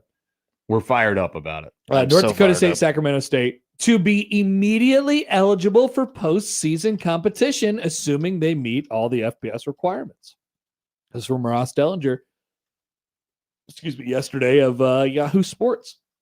A long talked about dumb, idiotic rule going away, at least for this moment in football. I don't think that they have taken a chance to sort of view it through the lens of basketball or baseball or whatever else from teams moving up to D2 to D1. But what a dumb rule, and I'm glad they're getting rid of it in football. Never really understood it. I've seen it impact in a few different ways, like when teams moved from D2 to FCS, like South Dakota State couldn't qualify for the NCAA tournament for basketball for several years. Their football team couldn't qualify for any postseason play. I don't understand why that rule was ever in place. I don't either, to be honest. I don't know what it was protecting against. I mean, yeah, exactly. It doesn't. Like the 1-year super team beat them. Like that's always the thing that I never. Why would it be a 1 year? I mean, they're coming up from D2, right? That's what I mean. But like, I don't understand like what you were protecting against ever with this. 100%. So you're just paying a penalty for the sake of paying a penalty. Well, what was it? James Madison. There was the conversation that they could get left out altogether a couple years ago. I think it could have even been under Signetti at the time of not just the bowl game, but like the potential of the college football playoff too. Right. And so I'm glad that we're past that. And then a couple other things, some calendar changes or changes to off-season activities. Are we interested in any of these? The activities model. Yeah, this is kind of a big one. So here it is. A new out-of-season activities model would replace the current spring practice and summer activities legislation and allow FBS schools to conduct 2 out-of-season practice periods for a total of 21 on-field practices. The duration of the 2 practice periods may not exceed 7 weeks. Neither practice period may exceed 5 weeks. Additionally, schools must designate a minimum of 9 discretionary or voluntary weeks for student athletes when required athletically related activities are not permitted. So it's basically you get 2 additional spring balls. Is that what I'm reading here? How I understand it is that you used to have 16 practices for spring ball or whatever it was. Yes. And then now they're allowing for opportunity to do on-field work with your entire coaching staff an additional few times early in the summer, should you, however you want to structure it. You could structure it 11 spring practices and 10 summer practices or whatever it is. That's interesting. So it just kind of gives more customization for how you want to use your off season. So to me, it seems like it's sort of an interesting thing. Like you can kind of have summer OTAs for when guys arrive, or I like that, or whatever it is. Like it's, you're not just beholden to the spring as your only real period to have all of your coaching staff around your whole team. Your team can work out and do other stuff as it is now, but there's a limit for how much the coaches can be involved in what you can do in on-field instruction. This allows the customization of how you want to organize that. I like it. So maybe you only want to use 10 spring practices and then have 11 when you have everybody around after all your rest of your freshmen or incoming players arrive. So just, I think, a little bit more customized for how you want to use your offseason. I'd be very curious what Matt Rule thinks of this. This hasn't passed yet. It's just a proposal from the oversight committee, but usually when these things pop up, they tend to be rubber stamped pretty quickly. Another proposal, modified preseason practice period. The preseason practice period would consist of 27 calendar days to conduct 21 practices. In making the recommendation, the committee noted that additional practice opportunities would be available during the spring and summer under So they what we just shifted said, some of those days, which warranted a 4-day reduction in the length of preseason practice period and a reduction in the number of practices from 25 to 21. So you're taking a few of your fall camp practices and basically displacing them to whatever you want to do in the spring or the summer. Be fascinating to see how Nebraska sets this up if this goes into play. I would imagine they would do a spring and they would do a summer and a less sort of grueling fall camp. you'd have a little bit more break time put in there. I like the idea of less grueling camp periods in general, right? I mean, 15 practices in the spring gets a little bit. I don't at think the end of it, you're like, okay. I don't think they need 15 in the spring if you can shift some of that. You know, you do 13 in the spring and 8 in the summer, and you come back with 21 in August. Well, I mean, you could do. Yeah. So what was the total number on the last one? 21. It's 21 and 21. Yeah. So just do like 10, 11, and 21. Right. You know? So however they want to break, I'd be really interested if they put more emphasis, move some of that emphasis off the spring. It then makes you wonder, like, what that does. Once again, we're in the question of what it means for a spring football game. But great. I don't care. 100%. Yep. This is why we have a show. We agree on things. Platcat says Coach Matt gonna burn all those practices before March. Wow. He really liked doing the spring game really early this year. You can make the argument that you can do that period then, and then you come back in late May and early June, and you have the rest of it. So like it kind of just allows you to split things up a little bit. Like I said, you treat it more like OTAs or whatever. It's just more customization, and then a little bit more break period during your build up for the first game. Also, before we get you closer to getting out of here, the Directors Cup final standings are out following the end of the College World Series, which was the final NCAA event of 2025 and 2026. Nebraska has finished 17th place in the Division I Learfield Directors Cup standings. They got 929 total points, which is the most points Nebraska has scored in the Big Ten era. It dates all the way back to 11-12. Their 17th place finish matches the program's best showing since a 13th place finish in 2001. I mean, hello. Yeah. I mean, now there is evidence to show this was one of the best athletic years in a very, very long time. 25 years at Nebraska. I was thinking about this last night. I would imagine Dannon gets a pretty good bonus chunk for this. You think so? Yeah, I don't know what it is. You certainly think so. But I would imagine that he can use it to have a really nice seat at the games when he reseats himself. Well, I don't know. He might need more. He can put it towards the 25,000 to give him immediate access. So they were. I thought they were ranked higher. I did too in the winter update. But it turns out after the winter they were only ranked 21st. Yeah, and then that was I guess that was after the Women's College World Series, and then they continued to go up after baseball and they track. Counted up all the baseball points and the track points.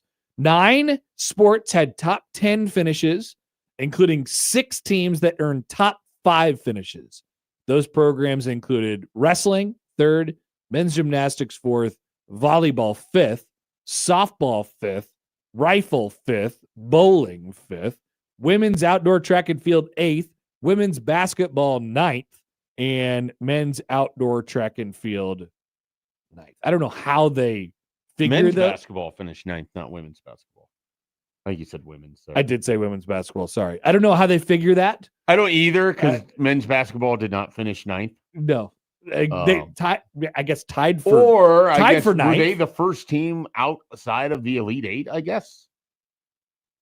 Well, I mean, they didn't make the Elite 8 just right. like so 8 other slotted teams. in at 9 right there for some reason. No, I would imagine it's like tied for 9th. Yeah, that's got to be what it is. During the overall, 19 sports are counted in the final D1 standings, 5 of which must be women's soccer, volleyball, in basketball, and then men's basketball and baseball. The next highest sports scored for each institution, regardless of gender, are used in the standings. One of 8 teams to finish in the top 25, with UCLA, who finished 3rd, USC, who finished 7th, Michigan, who finished 9th, and Ohio State, who finished 10th, Penn State 21st, Oregon 23rd, Wisconsin 24th. All in all, the SEC and Big Ten accounted for 17 of the top 25 spots, with the others coming from the ACC. I believe Stanford is in there every year. I'll click on the actual standings right now. Yeah, Texas got first, Stanford got second, UCLA, North Carolina, Virginia are the top Virginia. 5. Virginia. I don't know what they scored so high in to be able to get them up in there, but Virginia. Maybe a little bit good at everything. I would imagine so. I don't know what they're a powerhouse in, though. They got to be a powerhouse in something. Maybe not. Never thought of Virginia as a powerhouse in anything. Stanford and UCLA still, even with all the conversation about how the college sports scene has changed, still dominating all the Olympic sports. They love them, the Olympic sports out there in California. I respect that. Yeah. I respect that. Much like I said to that one guy at White Castle that one time. I respect that. All right.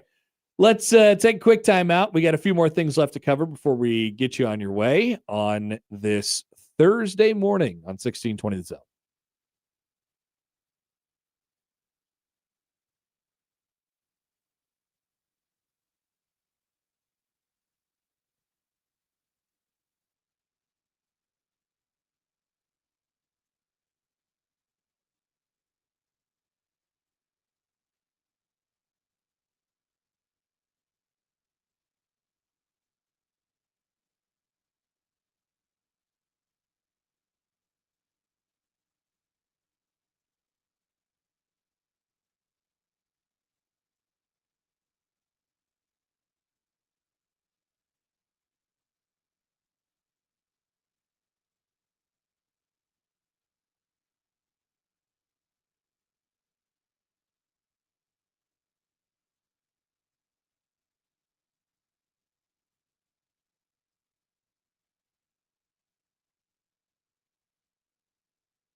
All right.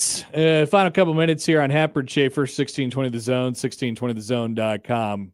Joey, what are the keys? What are your keys to the match tonight? What do we need to do? What does the USA need to do to be able to come out victorious against Turkey? Well, here's my thoughts. That's what it says. Strike, scream, and run, as Creed Brown would say. If you do that, you get a bunch of.